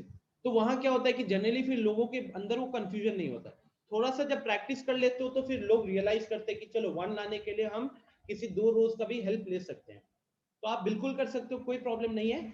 बट मुझे दिखता है कि छोटा सा फ्रैक्शन जनरली किसी स्टूडेंट के लिए कोई प्रॉब्लम नहीं है, क्योंकि आप 12th में हो, आप इससे ज्यादा कॉम्प्लिकेटेड फ्रैक्शंस के साथ डील करते हो, तो अगर एक नीचे 5 7 आ जाएगा, that will not matter at all for anyone. Okay, so अब आते हैं, लास्ट पोजीशन इज 6/5, तो मुझे अब ये 6/5 को 0 करना है, तो मेरा स्टेप 4 का जो टारगेट होगा, that will be to convert 6/5 to 0। अब अगर मैं 6/5 को 0 करना चाहता हूं तो मैं इकलौता यहाँ पे जनरली ऑपरेशन 3 लगेगा, तो मैं यहाँ पे अब रो 1 में चेंज लाना चाहता हूँ with the help of row 2, row 1 में चेंज लाना चाहता हूँ with the help of row 2, right. तो अब आपको इतना ही देखना है कि 6/5 को 0 बनाना है 1 के हेल्प से, क्योंकि उसके ठीक नीचे एलिमेंट है 1, तो 6/5 को 0 बनाना है 1 के हेल्प से, तो क्या करना पड़ेगा, रो 1 को माइनस करना पड़ेगा 6/5 टाइम्स ऑफ रो 2 के साथ। बहुत आसान था, क्योंकि नीचे 1 है, नीचे 1 है, तो 1 को कितना से मल्टीप्लाई करोगे ताकि वो 6/5 के बराबर हो जाए, और माइनस करोगे तो 0 होगा, 6/5 टाइम्स। सो अब ये चेंज मैंने लगाया है रो 1 पे, तो सबसे पहले मैं रो 2 को लिख देता हूं। अब यहां देखिए 1 - 6/5 टाइम्स ऑफ 0, अगर मैं इसको यहां पे लिखूं तो it's 1 - 6/5 times of 0, which is actually equal to 0 only, sorry, which is actually equal to 1 only, and the second वाला देखोगे तो it is 6/5 minus 6/5 times of 1, so that will give you 0। तो फाइनली यहां से मेरे को मिल गया 1 0 0 1। ठीक है, तो for this particular 2x2 matrix ना, try to follow this direction, अगर आप इस डायरेक्शन को फॉलो करते हो एंड उसमें भी और क्लैरिटी चाहिए या और दिमाग में कोई डाउट नहीं चाहिए, तो जहां पे भी 1 लाना है यूज ऑपरेशन 2, इनवर्स से मल्टीप्लाई कर दो, और जहां पे भी 0 लाना है तो नोटिस करो 0 हमको स्टेप 2 में लाना पड़ा, स्टेप 4 में लाना पड़ा, तो स्टेप 2 में जब 0 लाना पड़ा तो हमको 7 की जगह पे 0 चाहिए था, तो 7 में 0 लाना था 1 के हेल्प से, कितना से मल्टीप्लाई किए 7 से ही मल्टीप्लाई करना पड़ गया रो 1 को। जब हम स्टेप 4 में 0 लाना चाहते थे, क्या करना चाहते थे, ये जो 6/5 दिख रहा है इसको हम 0 करना चाहते थे, and we were going to use only elementary row operations. तो हमने क्या किया, यहाँ पे भी ऑपरेशन नंबर 3 लगाया। तो 6/5 को 0 बनाना है 1 के हेल्प से, तो 1 में कितना मल्टीप्लाई करोगे, ऑब्वियसली 6/5 टाइम्स ही मल्टीप्लाई करना पड़ेगा। आएगा, अभी बताता हूं। आप लोगों को ये समझ में आ गया ना कि ये कैसे होता है। तो अब हम चलते हैं इन्वर्टिबल मैट्रिक्स के ऊपर। सर हमेशा ये स्टेप का ऑर्डर यही रहेगा? देखो 2x2 में तो हमेशा यही फॉलो करो। आप चाहो तो निधि ये भी कर सकते हो, मतलब ऐसे चल सकते हो कि पहले आप इधर आए, फिर आप इधर गए, मतलब इस पोजीशन पे गए, फिर आप इधर आए, तो भी चल सकता है। 1 0 0 1 ये भी कर सकते हो, दिक्कत नहीं होगी। बट मैं क्यों चाहता हूँ ये चीज, बिकॉज 3x3 में भी इस तरीके का काम करता है। नोटिस कीजिए मेरा जो ऑर्डर था, उस ऑर्डर में मैंने पहले कॉलम 1 को देखा। कॉलम 1 में जहां पे 1 करना था मैंने बोला पहले उसको 1 करो, फिर बाकी में जहां 0 करना था उसको 0 करो। फिर मैं आया कॉलम 2 पे। कॉलम 2 में मैंने बोला कि पहले जहां पे 1 करना है उसको 1 करो, फिर जहां पे 0 लाना है उधर 0 करो। ये सबसे आसान तरीका है और ये सबसे ज्यादा हेल्प करेगा आपको 3x3 मैट्रिक्स में। ठीक है, 2-3 क्वेश्चंस करोगे ना निधि, और जब ये आप खुद से अलग अलग अपने ऑपरेशंस लगाओगे तो यू विल रियलाइज सबसे बेस्ट क्या है आपके लिए। ठीक है, सबसे बेस्ट कौन सा है आपके लिए। yes it is for also there for greater than 2x3। अंजन अभी बता रहा हूँ 3x2 के लिए पॉसिबल नहीं है, मतलब एलिमेंट्री रो ऑपरेशंस वगैरह हम एक्चुअली में उसमें लगाकर कोई फायदा नहीं है, बिकॉज क्योंकि हम इसका यूज किस लिए कर रहे हैं, सिर्फ और सिर्फ इनवर्स निकालने के लिए कर रहे हैं। एक बार पहले इस पे डिस्कस करते, फिर शायद आपका क्वेश्चन का आंसर आपको खुद मिल जाएगा। Now the question, the statement says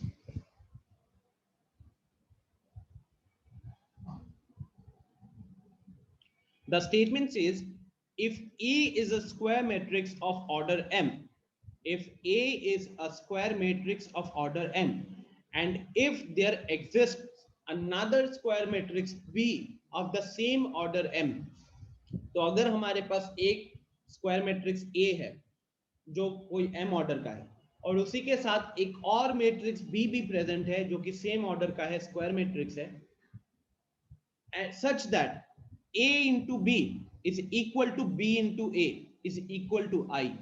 इसका मतलब है AB का प्रोडक्ट आइडेंटिटी मैट्रिक्स के बराबर है एंड BA का प्रोडक्ट भी आइडेंटिटी मैट्रिक्स का बराबर है।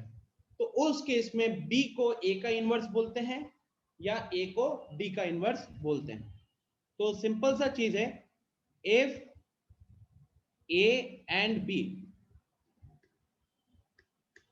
मतलब जो मेन आपको याद रखना है, if A and B are square matrices of same order, such that AB is equal to BA is equal to I, then B is called the inverse of A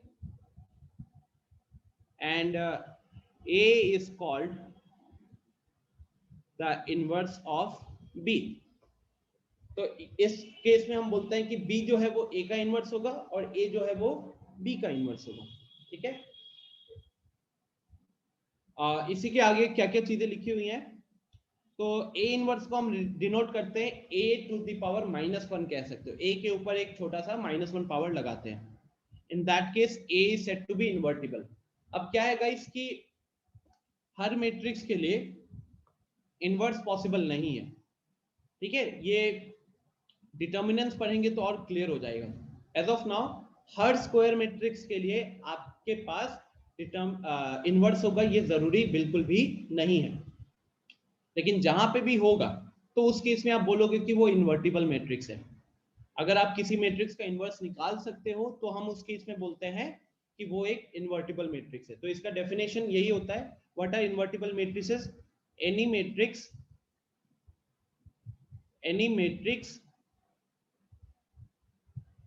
whose inverse is defined, कोई भी matrix जिसका inverse defined है उसको invertible matrix बोला जाता है। फिर note है कुछ बेसिक नोट्स।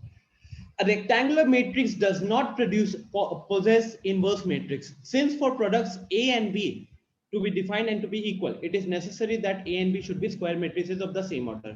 यहाँ पे अंजन आपका जो क्वेश्चन था 3x2 का, ठीक है, तो आप देख सकते हो कि अगर मैं एक सिंपल सा केस ले लेता हूं जहां पे A है मेरा 3x2 का मैट्रिक्स और B है मेरा 2x3 का मैट्रिक्स, ठीक है, तो आप देखिए कि यहां पे AB तो डिफाइंड है, AB is defined but BA is not defined. AB define हो गया but BA is not defined, right. तो जब BA डिफाइन नहीं हुआ तो वो जो ऊपर कंडीशन दिया हुआ है AB is equal to BA is equal to I, वो कंडीशन ही सेटिस्फाई नहीं होगा। And in fact this will be true for all rectangular matrices. कोई भी रेक्टेंगुलर मैट्रिक्स उठा लो, दो रेक्टेंगुलर मैट्रिक्स जिनका ऑर्डर सेम ही रख लो, अगर सेम रखोगे सबसे पहले, जैसे कि एक और केस अगर लेते हैं, A मान लो मैंने रखा 3x2 का और B भी रखा 3x2 का, तो यहां पे तो क्लियरली दिख रहा है कि AB डिफाइंड नहीं है, यहां पे AB is not defined but BA define हो जाएगा, यहां पे BA डिफाइन हो जाएगा। तो अगेन सेम लॉजिक, रेक्टेंगुलर रखा, सेम ऑर्डर का रखा, डिफाइन होगा मैट्रिक्स क्या, इनवर्स डिफाइन होगा, नहीं होगा। मैंने दो रेक्टेंगुलर मैट्रिसेस रखे, दोनों अलग अलग ऑर्डर के, वहां पे दोनों में से कोई एक प्रोडक्ट डिफाइन हो सकता है लेकिन इनवर्स सब भी डिफाइन नहीं होगा। तो सबसे पहली चीज है कि आप जब भी किसी मैट्रिक्स का इनवर्स निकाल रहे होगे, जब भी किसी मैट्रिक्स का इनवर्स निकाल रहे होगे, वो सिर्फ और सिर्फ तभी पॉसिबल है जब वो स्क्वायर होगा। स्क्वायर होने के बाद भी गारंटी नहीं है कि इनवर्स होता है, ठीक है, but for any matrix A if there exists its inverse B, अगर किसी भी A मैट्रिक्स के लिए उसका इनवर्स B मैट्रिक्स प्रेजेंट है, उस केस में A into B का product should be equal to B into A का product and they should be equal to the value, they should be equal to the identity matrix, ठीक है, they should be equal to the identity matrix।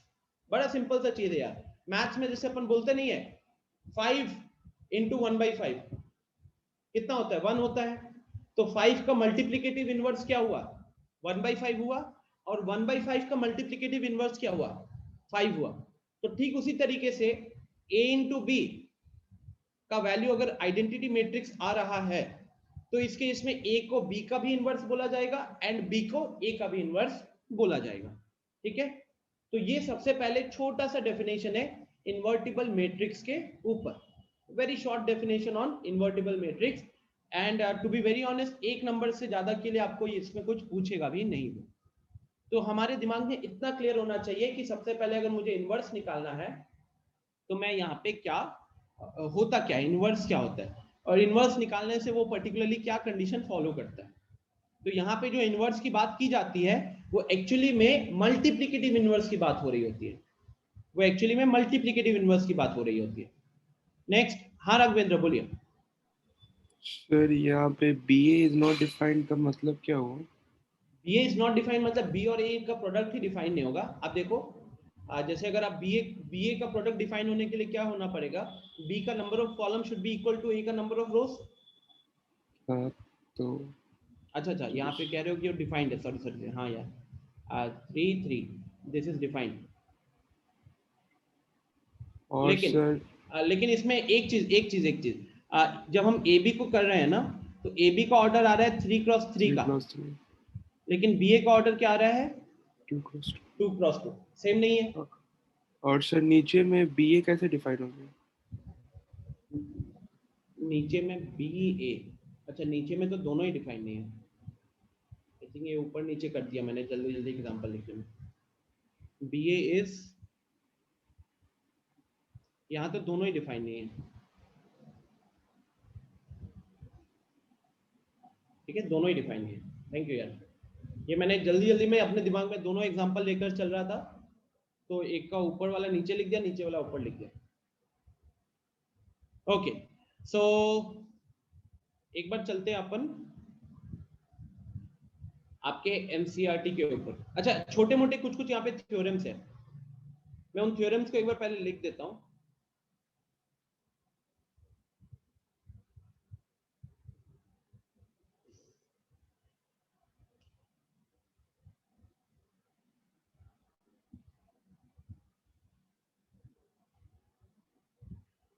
Inverse of a matrix, inverse of a matrix if exists is unique for a matrix। अगर किसी matrix का inverse आपको मिलता है तो वो यूनिक ही रहने वाला है। ऐसा नहीं होगा कि ए मैट्रिक्स के लिए आपके पास बी मैट्रिक्स भी आ गया इनवर्स में और सी मैट्रिक्स भी आ गया इनवर्स में। इसका प्रूफ, छोटा सा सिंपल सा प्रूफ है गिवन इन एनसीईआरटी, तो मैं उस पर भी नहीं अपना टाइम स्पेंड करूंगा। It's a very small proof, chances are very less कि कुछ पूछेगा भी उसमें से, बस इतना ही पता होना चाहिए कि अगर उसका इनवर्स आएगा भी तो एक होगा, एक से ज्यादा इनवर्स आपको नहीं मिलेंगे। सेकेंड, ए इंटू बी, अगर आप इस प्रोडक्ट का पूरा इनवर्स निकालना चाहते हो, ए इंटू बी प्रोडक्ट का पूरा इनवर्स निकालना चाहते हो, so that is equal to B to the power -1 into A to the power -1। It means B का इनवर्स इंटू ए का इनवर्स करोगे, बी का इनवर्स इंटू ए का इनवर्स करोगे, ठीक है। तो इसका भी proof again given in NCERT, देख लीजिएगा वहां से। ये हो गया दो चीजें।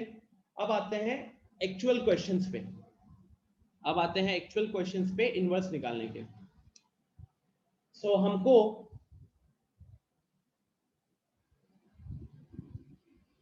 For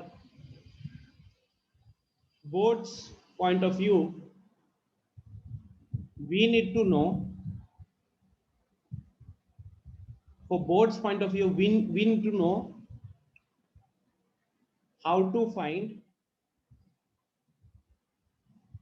the inverse of a matrix of a 2x2 and 3x3 matrix only।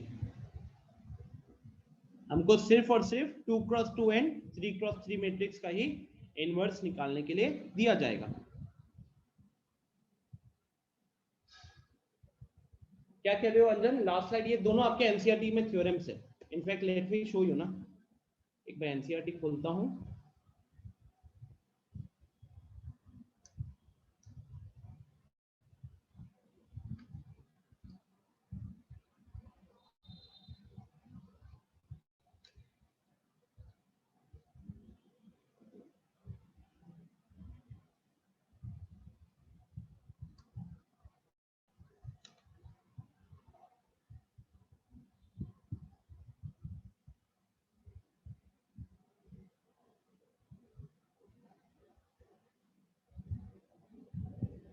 Okay, तो ये देख सकते हो आप, this is your theorem number 3, uniqueness of matrix के ऊपर।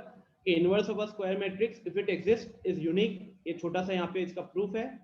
अगला, if A and B are invertible matrices of the same order, अगर वो invertible matrices of the same order then A B का whole inverse is equal to B inverse into A inverse, ठीक है। अच्छा, अब आते हैं यहाँ पे inverse of a matrix by elementary operations. तो ये वाला पार्ट आप रीड कर लीजिएगा, मैं इसके सीधे सॉल्यूशन पे आता हूँ।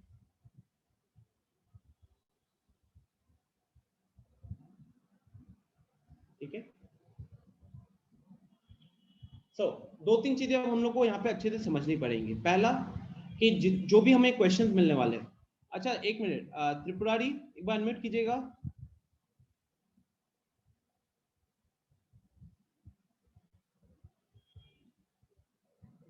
त्रिपुरारी,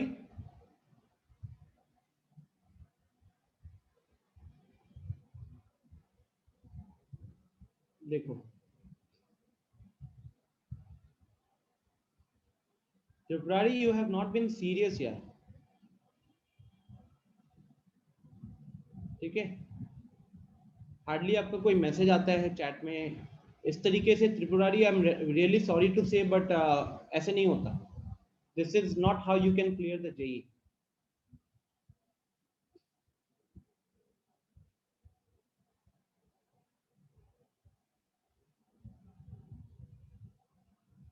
रिया, सेम आप अपना इंटरनेट का इशू को ठीक करो यार, नहीं तो फिर इस तरीके से क्लासेस में अगर आप इतना बार अप डाउन करते रहोगे, अभी इतना तो सबको क्लियर हो गया कि अगले 1 महीने तक भी कोई चांस नहीं दिख रहा ऑफलाइन क्लासेस का. तो अगले 1 महीने तक अगर ऐसे ही आप आधी क्लास करोगे, आधी क्लास नहीं करोगे इंटरनेट के कारण या किसी भी कारण, तो ये नहीं फायदा करेगा. 2 महीने के बाद यू विल गिव अप. तो अगर सबसे पहले आप you want to have any chance of fighting with all the other people for JEE ना, पहली चीज जो आपको मेंटेन रखनी पड़ेगी, that is your consistency in the classes. Boards वाले चलो 90 मिनट में से 60 मिनट क्लास में रह रहे चलेगा, लेकिन आपके केस में इट्स लाइक कि out of 90 minutes you can not afford to lose even 10 minutes. और अगर आप इंटरनेट का ही रीजन दे देकर 45 मिनट मिस करते हो, 45 मिनट क्लास करते हो, तो ये आपके लिए फायदा नहीं करने वाला. And this is to everyone who are facing internet issue. Simple suggestion है, please get it solve no matter what it needs, because आप अपनी पढ़ाई को एक छोटा सा इंटरनेट के कारण अभी नहीं ये इशू बना सकते हो. बिकॉज अल्टीमेटली आप जिस एग्जाम के लिए फाइट कर रहे हो, उस एग्जाम में वहां के भी लोग हैं जहां पे इंटरनेट कनेक्टिविटी सही है, तो वो अपनी पढ़ाई को किसी भी तरीके से इफेक्ट नहीं होने दे रहे हैं. ओके, चलिए. तो guys let's start with the question. We the time is 1100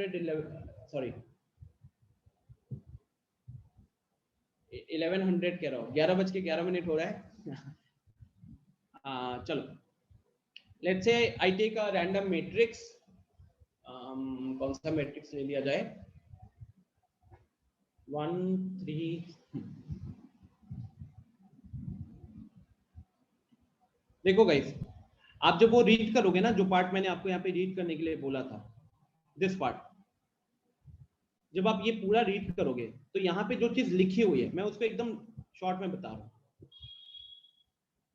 मतलब मेन चीज उसमें है क्या finally. So the main thing is,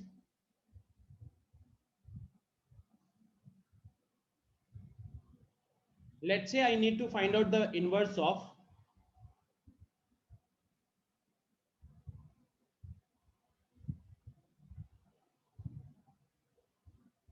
मुझे 1257 का इनवर्स निकालना है. ठीक है, यहां पे भी मैं 1257 ही लिख रहा हूं. अब इनवर्स निकालने में क्या होता है कि आपको ये डिसाइड करना बहुत जरूरी होता है कि आप अपना जो इनवर्स निकालोगे उसमें सिर्फ रो लगाओगे या सिर्फ कॉलम ट्रांसफॉर्मेशन लगाओगे. जनरली क्या होता है कि आपको एग्जाम में वो मेंशन नहीं करता है, वो सिर्फ आपको बोलता है कि find the inverse of the matrix using elementary transformation. Question बिल्कुल भी नहीं बोलता है कि आपको सिर्फ रो ट्रांसफॉर्मेशन लगाना है या फिर सिर्फ कॉलम ट्रांसफॉर्मेशन लगाना है. ठीक है, तो ऐसे केस में मान लो कि मैं यहाँ पे रो ट्रांसफॉर्मेशन से इसको करता हूं और इसको कॉलम ट्रांसफॉर्मेशन से करता हूं, तो जो मेरा पहला स्टेप होता है ना, दोनों में अलग होता है. कैसे? आपकी शुरुआत जब होती है, जब आपने डिसाइड कर लिया कि आप यहाँ पे रो ट्रांसफॉर्मेशन करोगे, तो आप यहाँ पे लिखते हो A is equal to AI, और जब कॉलम ट्रांसफॉर्मेशन की बात होती है तो आप लिखते हो A is equal to IA. ठीक है, प्रोसेस है ये, ध्यान से सुनना. वो जो जितना भी वहां पे चीज लिखा हुआ था एनसीईआरटी में, उसको मैं यहाँ पे बता रहा हूँ कि आप अगर रो ट्रांसफॉर्मेशन लगा रहे हो तो you write A is equal to AI. When it comes to column you write A is equal to IA. ठीक है, एंड देन जब हम क्वेश्चंस को सॉल्व कर रहे होते हैं,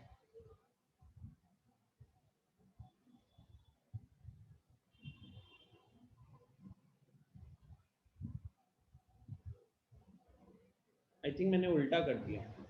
हाँ, मैंने उल्टा कर दिया.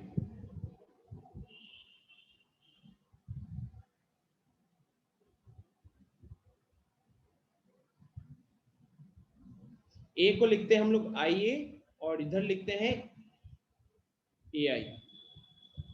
एंड नाउ आप जब यहाँ पे एलिमेंट्री रो ट्रांसफॉर्मेशन लगाते हो तो जब आप एक स्टेप में लिखोगे रो वन और रो टू इंटरचेंज हो गया, जब आप लिख रहे हो रो वन और रो टू इंटरचेंज हो गया, तो आपके इक्वेशन के लेफ्ट हैंड साइड में तो एक ही मैट्रिक्स लिखा हुआ है, लेकिन इक्वेशन के राइट हैंड साइड में दो मैट्रिसेस लिखा हुआ है, दोनों एक दूसरे के साथ मल्टीप्लाई हो रहे हैं।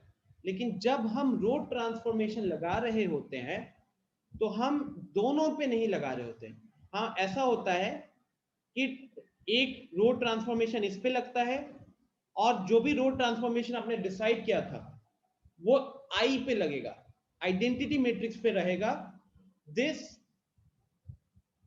नो चेंज हियर, ठीक है, ये हर स्टेप में ऐसे ही लिखा हुआ रहेगा, ये हर स्टेप में ऐसे ही लिखा हुआ रहेगा। फिर से रिपीट कर रहा हूं, when you are going to use only elementary operations and you are going to find out the inverse of a matrix A, so in that case आप लिखते हो A is equal to I into A, where A is the matrix जिसका आपको inverse निकालना है, ये भी A वही है और ये आपका आइडेंटिटी मैट्रिक्स है। होता ये है कि हम इस A का मैट्रिक्स लिखते भी नहीं, हम खाली A लिखते हुए चलते हैं, खाली A लिखते हुए चलते हैं। और मान लो कि आपने जितने भी एलिमेंट्री ऑपरेशंस डिसाइड किए हैं वो सिर्फ और सिर्फ पहला वाला A पे लगता है और इस I पे लगता है, और इस तरीके से हम चेंजेस करके हम क्या ऑब्टेन करते हैं, हाँ, ये जो E मैट्रिक्स जो है हम इसको एक्चुअली में आइडेंटिटी मैट्रिक्स बनाने की कोशिश करते हैं। ये जो A मैट्रिक्स है हम इसको आइडेंटिटी मैट्रिक्स बनाने की कोशिश करते हैं। लेकिन जब हम वो चीज कर रहे होते हैं, और जैसे आप लोगों ने पिछले वाले क्वेश्चन में किया भी है, इस वाले में जैसे इस क्वेश्चन में आप ये मैट्रिक्स को एक आइडेंटिटी मैट्रिक्स बना रहे थे ना, तो आपने ये स्टेप 1 स्टेप 2 स्टेप 3 स्टेप 4 लगाया था, तो ये सारे स्टेप्स इस केस में आप इधर भी लगा रहे होगे तो इस आई के ऊपर भी लग रहा होगा, राइट। तो जब ये जो लेफ्ट में जो ए लिखा हुआ है, जब ये ए वाला मैट्रिक्स एक आइडेंटिटी मैट्रिक्स बन रहा है, तो उसी के साथ साथ वो जो आई मैट्रिक्स है उसके अंदर भी तो चेंजेस आ रहा होगा because of the same operation. तो मान लेते हैं कि वो सेम ऑपरेशंस करने के कारण यहाँ पे कुछ चेंजेस आया और वो आई बन गया आपका बी, वो आई बन गया आपका बी, और ये ए तो पहले वाला ही हमने लिखा हुआ है, ठीक है। तो ये क्या हुआ logic guys, started with a is equal to ia, ended with I is equal to ba, और ये b क्या है, वो ऑपरेशंस करने के कारण जो मेरा आइडेंटिटी मैट्रिक्स था उसमें कुछ चेंजेस हुए, वो चेंजेस होने के बाद जो मेरे को नया मैट्रिक्स मिला ना, उस नया मैट्रिक्स को मैंने b का नाम दिया है, उस नया मैट्रिक्स को मैंने b का नाम दिया है। तो जब हम ये निकाल लेते हैं, इस स्टेप पे पहुंच जाते हैं, तब हम बोलते हैं then b is equal to a inverse, तब हम बोलते हैं b is equal to a inverse. एक क्वेश्चन करके दिखाता हूं, इसी क्वेश्चन को सॉल्व करूंगा तो क्लियर हो जाएगा, but this is going to be the process. तो whatever operation you are going to decide, अभी जो मैंने आपसे क्वेश्चन करवाया था, जिस तरीके से आपने उस क्वेश्चन को सॉल्व किया था ना, सेम चीजें यहां पे करोगे, सेम तरीके से इसको सॉल्व करोगे। आई वाला जो ए के साथ मल्टीप्लाइड है, उस आई में चेंज आएगा और वही चेंज से जो नया मैट्रिक्स आएगा that will be called as a B matrix. Now when you are going to perform column operations, तो कॉलम ऑपरेशन में यू कैन से कि इट्स आर, जब प्रोडक्ट करते हैं हम तो रो इनटू कॉलम होता है, तो इसलिए जब आप कॉलम ऑपरेशन परफॉर्म कर रहे होते हो तो we are taking all the operations on the second matrix, we are doing all the operations on the second matrix. तो यहां पे भी क्या रहेगा, मेरा टारगेट होगा कि ये जो ए है इसको मैं आई में कन्वर्ट करूंगा, लेकिन जो भी ऑपरेशंस आप डिसाइड करोगे लेफ्ट हैंड साइड के ए के लिए, सो दैट वो ए से आई पे कन्वर्ट होगा, उसके कारण इस आई में भी चेंजेस आने वाले हैं, इस आई में भी चेंजेस आने वाले हैं। तो उसके कारण वो जो आई है वो आपका मान लो एक बी मैट्रिक्स बन गया, और ए तो आपका पहले से ही लिखा हुआ है। तो फिर से इस केस में ये आपका बी क्या हो जाएगा, B will be equal to A inverse. Logic is the same, the only thing is the start, ठीक है। अब मैं इसी क्वेश्चन को सॉल्व करके दिखाता हूं, इसी क्वेश्चन को सॉल्व करके दिखाता हूं, let's say elementary row transformation से। सो मुझे फाइंड आउट करना है इनवर्स ऑफ A 1 2 5 7 using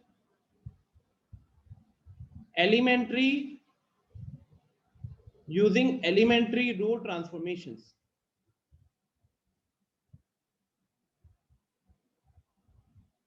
ठीक है, सो देखिएगा मेरा यहाँ पे स्टार्टिंग क्या रहेगा, A इज इक्वल टू आई ए, क्योंकि रो ट्रांसफॉर्मेशन लगाते हैं और मल्टीप्लाई में भी हम रो को पहले रो कॉलम करते हैं ना, रो इनटू कॉलम करते हैं, तो इसीलिए आप कह सकते हो कि आई पहले लिख रहे हैं क्योंकि वो रो वाला पार्ट में आ रहा है, और कॉलम में हम कोई चेंज मतलब ये सेकंड मैट्रिक्स इसमें कोई चेंज नहीं करेंगे। तो इसका राइटिंग कैसा होगा, देखो राइटिंग विल बी, पहले लेफ्ट हैंड साइड में ए मैट्रिक्स आप पूरा लिखोगे और राइट हैंड साइड में जो आपका आई है उसको लिखोगे, उसको मतलब नॉर्मल जो फॉर्म है वो लिखोगे, और ये ए मैट्रिक्स को हम एज इट इज छोड़ेंगे। हर स्टेप में ये ए को ऐसे ही लिखा जाएगा, ए का वैल्यू लिखने में हम टाइम बर्बाद नहीं करेंगे, नॉट नीडेड एट ऑल। ठीक है, नाउ चलिए अब इसको करते हैं solve. What is my target, मेरा टारगेट है कि इसको किस में कन्वर्ट करना है, आइडेंटिटी मैट्रिक्स में कन्वर्ट करना है। This is my target. Order आपको मैंने बता रखा है, तो देखिए पहले से वो पोजीशन जहां से शुरू करते हैं, तो ये तो ऑलरेडी 1 है, तो इसमें हमको कोई चेंज नहीं करना। तो मेरा स्टेप 1 क्या होगा, इस बार मेरा स्टेप 1 का जरूरत नहीं है, तो यहाँ पे जो मेरा स्टेप 1 होगा वो होगा कि जो 5 है, 5 को कन्वर्ट करना है किसमें, कन्वर्ट 5 टू 0। अब मुझे 5 को 0 में कन्वर्ट करना है रो ऑपरेशन से, तो 5 जो है मेरा R2 का हिस्सा है, तो R2 को हम क्या लिखेंगे गाइस, यहाँ पे R2 को लिखेंगे R2 minus 5 times of R1, because जब भी मैंने बताया कि 0 करना होता है हमें जनरली वहां पे ऑपरेशन 3 लगाना होता है, तो हम 5 को 0 कर रहे हैं 1 के हेल्प से, तो कितना 1 को कितना से मल्टीप्लाई करेंगे, 5 से मल्टीप्लाई करना होगा, राइट। तो इसके कारण अब मेरे पास रो 1 में तो कुछ नहीं, देखो सबसे पहले देखो मैं क्या कर रहा हूं, रो 1 में मैं कुछ नहीं कर रहा, ठीक है, लेकिन रो 2 में चेंज हुआ R2 minus 5 times of R1, तो यहां 0 हो गया। सेकेंड वाले में देखोगे तो 7 माइनस 5 इंटू 2, तो इट इज 7 माइनस 10 ना, दिस इज 7 माइनस 5 इंटू 2, तो ये आपका हो गया -3। और सेम चीज आप ये आइडेंटिटी मैट्रिक्स वाले में भी करोगे, सेम चीज आप आइडेंटिटी मैट्रिक्स वाले में भी करोगे, तो यहाँ पे भी क्या होगा 0 माइनस 5 टाइम्स ऑफ 1, और अगले वाले के लिए होगा 1 माइनस 5 टाइम्स ऑफ 0, तो जिसके कारण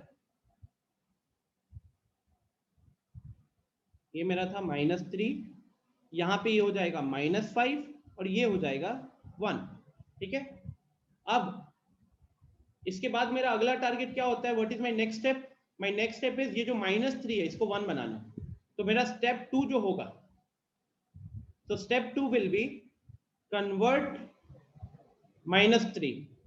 नोटिस कीजिए मैं इनवर्स पे फोकस नहीं कर रहा, मेरा फोकस है सिर्फ लेफ्ट हैंड साइड वाला मैट्रिक्स, इनवर्स में उसी के अकॉर्डिंग खुद ब खुद चेंजेस आते जा रहे हैं। तो कन्वर्ट -3 टू 1, वो कैसे करेंगे, so for that R2 changes to -1/3 times of R2 करेंगे, ओके। सो नाउ अगेन हमने चेंजेस किस में परफॉर्म कर रहे हैं, हम परफॉर्म कर रहे हैं R2 में, इसका मतलब है कि मेरा R1 में कुछ नहीं चेंज होगा, तो मैं R1 को ऐसे ही लिख रहा हूं,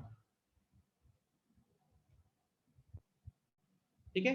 अब आते हैं R2 के ऊपर, तो R2 changes to -1/3 times of R2, तो 0 को अगर 0 इंटू -1/3 करेंगे तो वो 0 ही रहेगा, यहां पे ये 1 बन जाएगा, यहां पे -5 इंटू -1/3, तो दिस बिकम्स 5/3, यहां पे 1 इंटू -1/3, तो you will get -1/3 only. Next step 3, what should be my step 3 here, ये जो 2 दिख रहा है ये वाला 2, तो स्टेप 3 होगा कन्वर्ट 2 टू 0, तो मुझे उसको 0 में कन्वर्ट करना है, तो इसके लिए क्या लॉजिक बताया हुआ है मैंने, ऑपरेशन 3 लगेगा, तो ऑपरेशन 3 लगेगा मतलब R1 changes to R1 minus 2 times of R2, तो अब मैं चेंज कर रहा हूं किसमें, R1 में चेंज कर रहा हूं, तो इसका मतलब है कि मेरा R2 में तो कोई चेंज नहीं होने वाला, राइट? तो ये 0 हो जाएगा, ये 1 हो जाएगा, ये 5/3 हो जाएगा और ये आपका -1/3 हो जाएगा। अब आते हैं R2 के ऊपर, तो 1 - 2 × 0 1 ही रहेगा, 2 - 2 × 1 0 हो जाएगा, 1 - 2 × R, तो 1 - 2 × R मतलब 1 - 10/3, 1 - 10/3 करोगे तो -7/3 हो जाएगा, एंड 0 - 2 × 1/3 तो माइनस माइनस प्लस और 2/3 आ जाएगा, ठीक है, 2/3 आ जाएगा। तो फाइनली हम इसको क्या नाम दे सकते हैं, I is equal to BA where B is equal to, ये जो नया मैट्रिक्स निकल कर आया, -7/3, 2/3, 5/3 and -1/3, and therefore B जो है ये आपका A का इनवर्स भी है। तो देखिए, this is the process which you have to follow. Now notice करो कि मैंने एक 2x2 का मैट्रिक्स दिया है एंड ये इतना बड़ा हो गया, तो 3x3 matrix will definitely involve more number of steps, 7 से 8 स्टेप का प्रोसेस हो जाता है वो, तो इसीलिए इसके जो क्वेश्चंस आते थे पहले वो ज्यादा नंबर के रहते थे। The only reason because it is lengthy and that is why it is not recommended for JEE, because ऐसे करेंगे तो हमने 2.5-3 मिनट खाली इनवर्स निकालने पे वो कर दिया, जबकि ऑब्वियसली वहां पे कोई भी क्वेश्चन नहीं होगा जो सिर्फ इनवर्स निकालने के ऊपर होगा। Is the process clear guys? Is it understood? Tell me, कोई डाउट है किसी को तो पूछिए, अनम्यूट कीजिए, जल्दी पूछिए अपने डाउट्स। हाँ राघवेंद्र पूछो। सर जीरो मैट्रिक्स का होगा इनवर्स? नहीं होगा, जीरो मैट्रिक्स का इनवर्स इसीलिए नहीं होगा क्योंकि जब आप उसका डिटर्मिनेंट भी निकालोगे ना, या फिर आप यही वाला प्रोसेस लगाने की कोशिश करना, आपकी कोशिश करना, you will realize one thing, ठीक है, घर पे खुद से ट्राई करो, आप क्या करो, टेक दिस। सर वो तो 1 आएगा नहीं, वो तो पता है, लेकिन उसका रिवर्सिबल पॉसिबल तो है ना? उसका जीरो मैट्रिक्स का मतलब वो तो समझ गए कि आइडेंटिटी मैट्रिक्स में 1 आ जाता है इसलिए नहीं होगा, हाँ मतलब 1 0 0 1 हो जाएगा इसलिए नहीं आएगा जीरो मैट्रिक्स का, लेकिन होना चाहिए ना। नहीं नहीं, देखो अगेन मैट्रिक्स का इनवर्स एंड जीरो, जैसे मैथ्स में, एक तो हम मैथ्स में तो जीरो का इनवर्स पॉसिबल नहीं है, मैट्रिक्स के केस में किसी भी जीरो मैट्रिक्स, कोई एक स्क्वायर जीरो मैट्रिक्स के लिए भी पॉसिबल नहीं है। उसका सिंपल सा रीजन है कि आगे जाके आप डिटर्मिनेंट निकालोगे तो उसका डिटर्मिनेंट जीरो आता है। देखो एक सिंपल सा फॉर्मूला होता है जो आगे चैप्टर में पढ़ोगे कि A inverse is equal to adjoint A upon determinant A। अभी डिटर्मिनेंट ए जहां जहां पे जीरो आता है ना, उन सब मैट्रिसेस में इनवर्स ही पॉसिबल नहीं है, इसीलिए बोला जाता है कि सारे स्क्वायर मैट्रिसेस का इनवर्स पॉसिबल नहीं है। जैसे एग्जांपल के तौर पे मान लो मैंने लिखा 1 1 1 1, ये एक स्क्वायर मैट्रिक्स है, लेकिन इस स्क्वायर मैट्रिक्स का डिटर्मिनेंट जीरो है, तो इसका इनवर्स नहीं निकाल पाओगे। तो ये वाली चीज ना थोड़ा सा आगे जब हम पढ़ेंगे, और मैंने जैसे कि बोला कि यहाँ पे कंडीशन दिया हुआ है कैसे हमको निकालना है इनवर्स, जब आगे हम एडजॉइंट एंड डिटर्मिनेंट ऑफ ए पे आएंगे उस वाले पार्ट पे और अच्छे से आप समझ पाओगे कि हाँ इनवर्स कहाँ निकलता है कहाँ नहीं निकलता।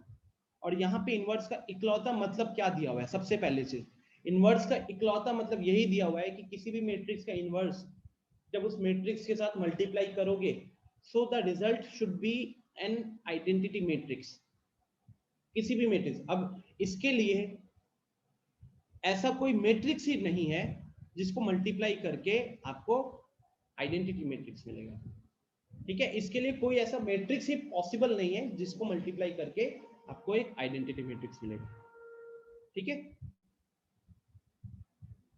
निधि का क्वेश्चन है कि सर यहाँ पे a इंटू बी होना इज इक्वल टू आई होना जरूरी है। बिल्कुल निधि, बिकॉज अगर हम डेफिनेशन को ही फॉलो करें तो हमारा डेफिनेशन क्लियरली कह रहा है कि if A is a square matrix of order m and if there exists another square matrix B of the same order such that AB is equal to BA is equal to I, तो ये condition उसने दे दिया, तभी जाकर आप B को A का matrix बोलोगे और A को B का मैट्रिक्स बोलोगे, ठीक है। लेकिन जो हम लोग प्रोसेस फॉलो किए उससे ये कैसे कंफर्म होगा कि ए बी इक्वल टू आई होगा?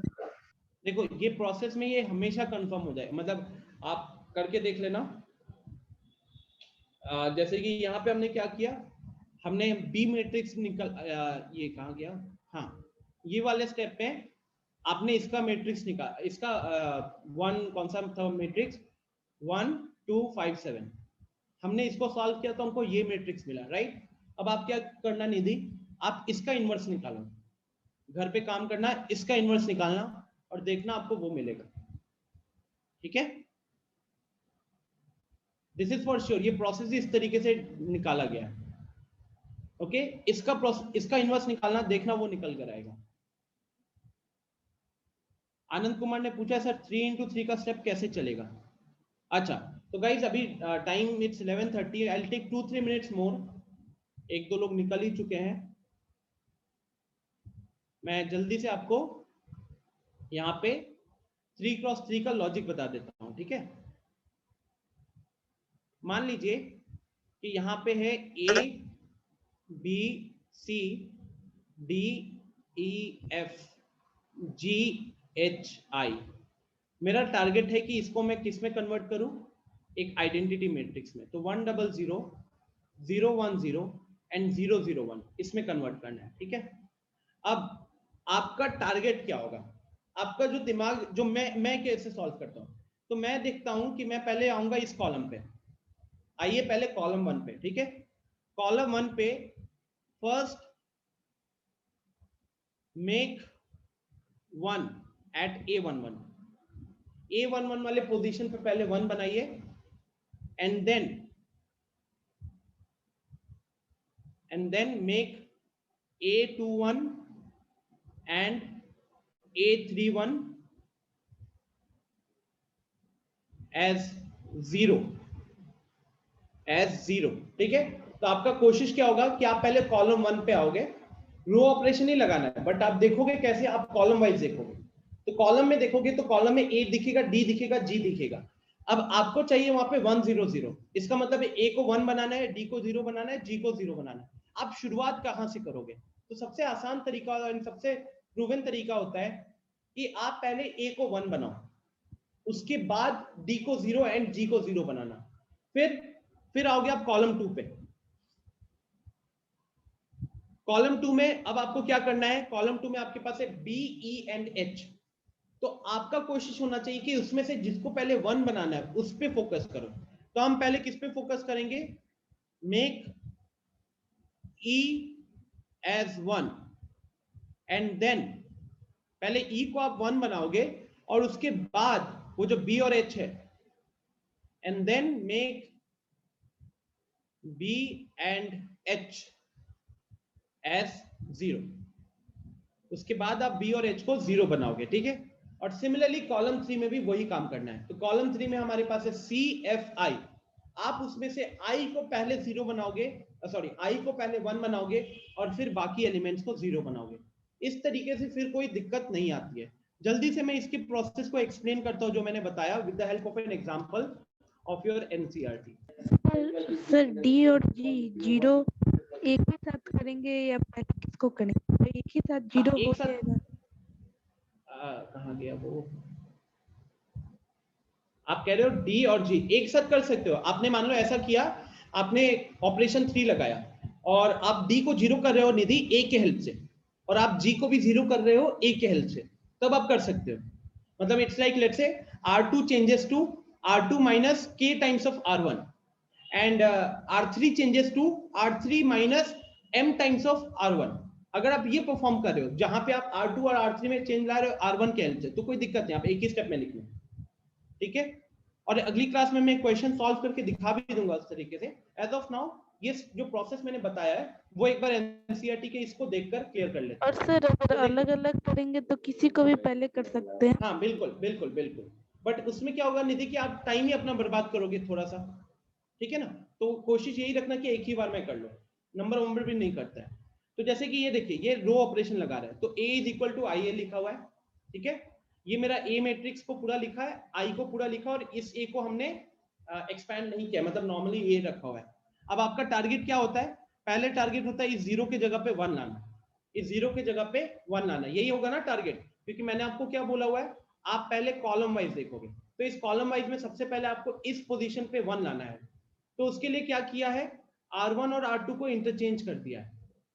इस केस में R1 और R2 को इंटरचेंज कर दिया, बिकॉज तब क्या हो गया, ये 1 सीधा ऊपर आ गया। ठीक है, अब आ जाओ आप इधर, अभी भी इसके कॉलम को देखो, तो इधर 1 आ गया और इधर 0 आ गया। हमको इधर 0 चाहिए था, तो ये भी डन है। अब आपका फोकस किस पे होगा, इस 3 के ऊपर होगा। इस 3 को मुझे क्या करना है, 0 करना है। और जब भी मैंने बोला है कि जब भी मुझे किसी नंबर को 0 करना होता है तो वहां पे ऑपरेशन 3 लगता है। तो ये देखिए यहाँ पे ऑपरेशन 3 लगा हुआ है, R3 changes to R3 minus 3 times of R1। तो इसको 0 किया गया है इस 1 के हेल्प से।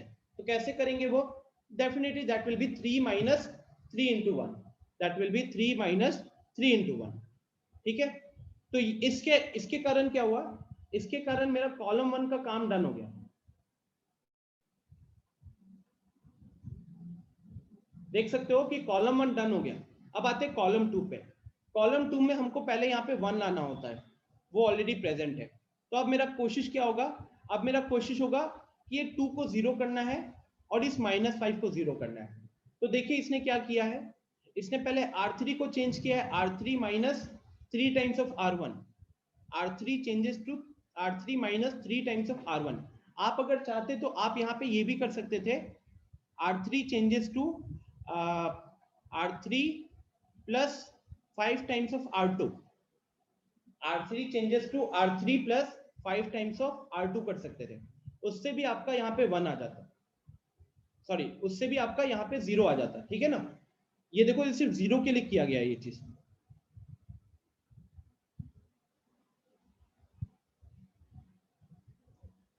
What have they done यार, इन्होंने ऑपरेशन लिखा है R3 पे और इन्होंने R3 में कोई चेंज नहीं किया है।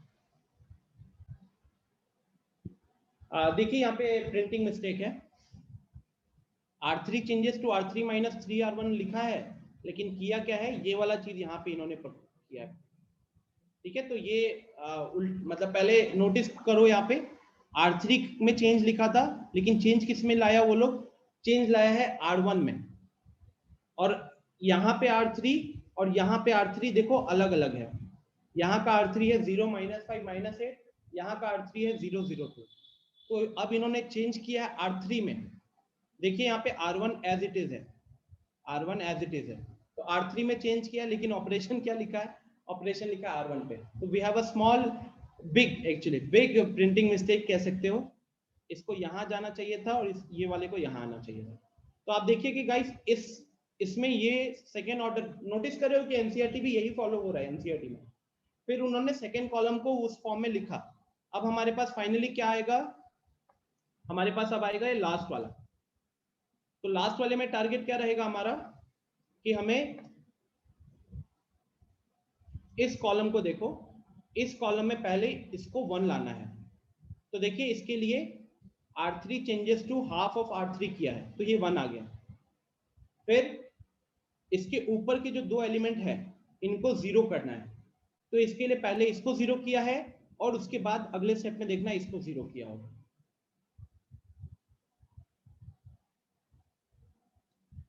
ठीक है, तो पहले 2 को पहले ऊपर 0 हुआ, अब वो जो 2 दिख रहा है उस 2 के जगह पे 0 लाया गया। ठीक है, यहाँ पे 2 था, यहाँ पे 0 लाया गया। तो इसी के साथ ये हमारे पास जो ये नया मैट्रिक्स है, this matrix will be called as the inverse of A. ये सारा का सारा सिर्फ और सिर्फ 2 ऑपरेशन परफॉर्म किया गया है। अगर कॉलम ऑपरेशन देखो, यहाँ पे क्या लिखा हुआ है, alternatively we write A is equal to AI। तो जब हम a is equal to AI लिख रहे हैं, तो देखिए इन्होंने सिर्फ C1 C2 ये सब कॉलम ऑपरेशंस लगा रहे हैं, और कॉलम ऑपरेशंस लगा के भी इनके पास लास्ट में वही इनवर्स निकल कर आया है। ठीक है, वही इनवर्स निकल कर आया है। सो अच्छा, example number 25, find P inverse if it exist given P is equal to 10 -2 -5 1। अब इस केस में क्या हुआ, इस केस में जब ये इनवर्स निकालने गया तो नोटिस करो एक साइड में कोई एक रो पूरा 0 आ गया, एक साइड में कोई एक रो पूरा 0 आ गया। तो जब आप इनवर्स निकाल रहे हो और जहां पे आपको आइडेंटिटी मैट्रिक्स लाना था, अगर वहां पे कोई रो या कोई कॉलम पूरा 0 हो जाता है तो आप वहीं पे रुक जाओगे और आपको पता चल जाएगा कि उसका इनवर्स निकालना पॉसिबल नहीं है। ये चीज मैं वहां पे लिखना मिस कर गया, यहाँ पे आपके एनसीईआरटी में ये चीज लिखी हुई है, ये देखो रिमार्क में लिखा हुआ है, in case after applying one or more elementary row or column operations on A is equal to IA or A is equal to A, if we obtain all the rows, if we obtain all zeros in one or more rows of the matrix A on LHS, then A inverse does not exist. ठीक है, आपको कैसे पता चलेगा A inverse exist नहीं करेगा? जब left hand side में जो A अकेला लिखा हुआ रहता है, उसका कोई रो या कोई कॉलम पूरा जीरो हो जाता है आपके ऑपरेशन परफॉर्म करने के बाद। ठीक है, तो इसी के साथ हम यहाँ पे एंड करेंगे। यस निधि कोई भी लगा सकते हो, बट अगर आपने शुरुआत रो से किया है तो आपका A is equal to IA लिखना चाहिए और पूरा दौरान फिर रो चलेगा, और अगर आपने कॉलम लगाना है तो A is equal to AI इससे शुरू करना पड़ेगा। ठीक है, और अगर हम इसके एक्सरसाइज पे चलते हैं जल्दी से, जो आपका होमवर्क रहेगा, तो देख सकते हो एक्सरसाइज में सिर्फ और सिर्फ बहुत सारे मैट्रिसेस दिए हुए हैं और उनका इनवर्स निकालने के लिए दिया हुआ है। तो 18 क्वेश्चन खत्म। मिसलेनियस को भी कंप्लीट कर लीजिएगा, ये आपका होमवर्क रहेगा, कंप्लीट एंटायर एनसीईआरटी। ठीक है, so I will end the class here, मिलते हैं अगली क्लास में। यहाँ पे मैं आपको होमवर्क मेंशन कर देता हूँ।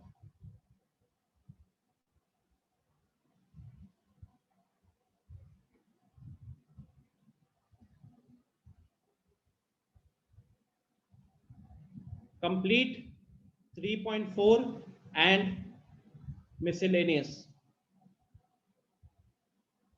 अभी फिलहाल के लिए बस एक चीज को छोड़ देना, leave questions based on PMI। PMI मतलब वो प्रिंसिपल ऑफ मैथमेटिकल इंडक्शन वाला, ठीक है, उसको बस थोड़ा सा छोड़ देना, that we will do later, because वो क्वेश्चंस आपके सिर्फ और सिर्फ उसके लिए इंपॉर्टेंट है बोर्ड्स पॉइंट ऑफ व्यू से। आशीष अगर आपके पास RSQ वाले तो कंप्लीट कर लो यार, ठीक है, कंप्लीट कर लो बस इसको, बस इतना ही करना, रिपीटिशन ऑफ क्वेश्चन मत करना, रिपीटिशन ऑफ क्वेश्चन मत करना। ठीक है, आनंद कह रहा है कि सर अब नेक्स्ट क्लास सैटरडे को है। कैसे आनंद? हमारी इस वीक में पहली क्लास है ना शायद, तो I think we have more classes. अगर पहली नहीं है देन और एक क्लास में और प्लान कर रहा हूं, मैं लगाऊंगा, आई विल टेल यू। ठीक है, निधि प्रैक्टिस दोनों कर लो, अभी दोनों प्रैक्टिस कर लो। ठीक है, क्वेश्चन आपको बोर्ड्स में ये भी कह सकता है कि रो ऑपरेशन लगा के इनवर्स निकालिए या फिर कॉलम ऑपरेशन लगा के इनवर्स निकालिए, तो दोनों आना जरूरी है। ओके गाइस, चलो फिर मैं इसी के साथ यहाँ पे एंड कर रहा हूँ, मिलते हैं अगली क्लास में, बाय बाय।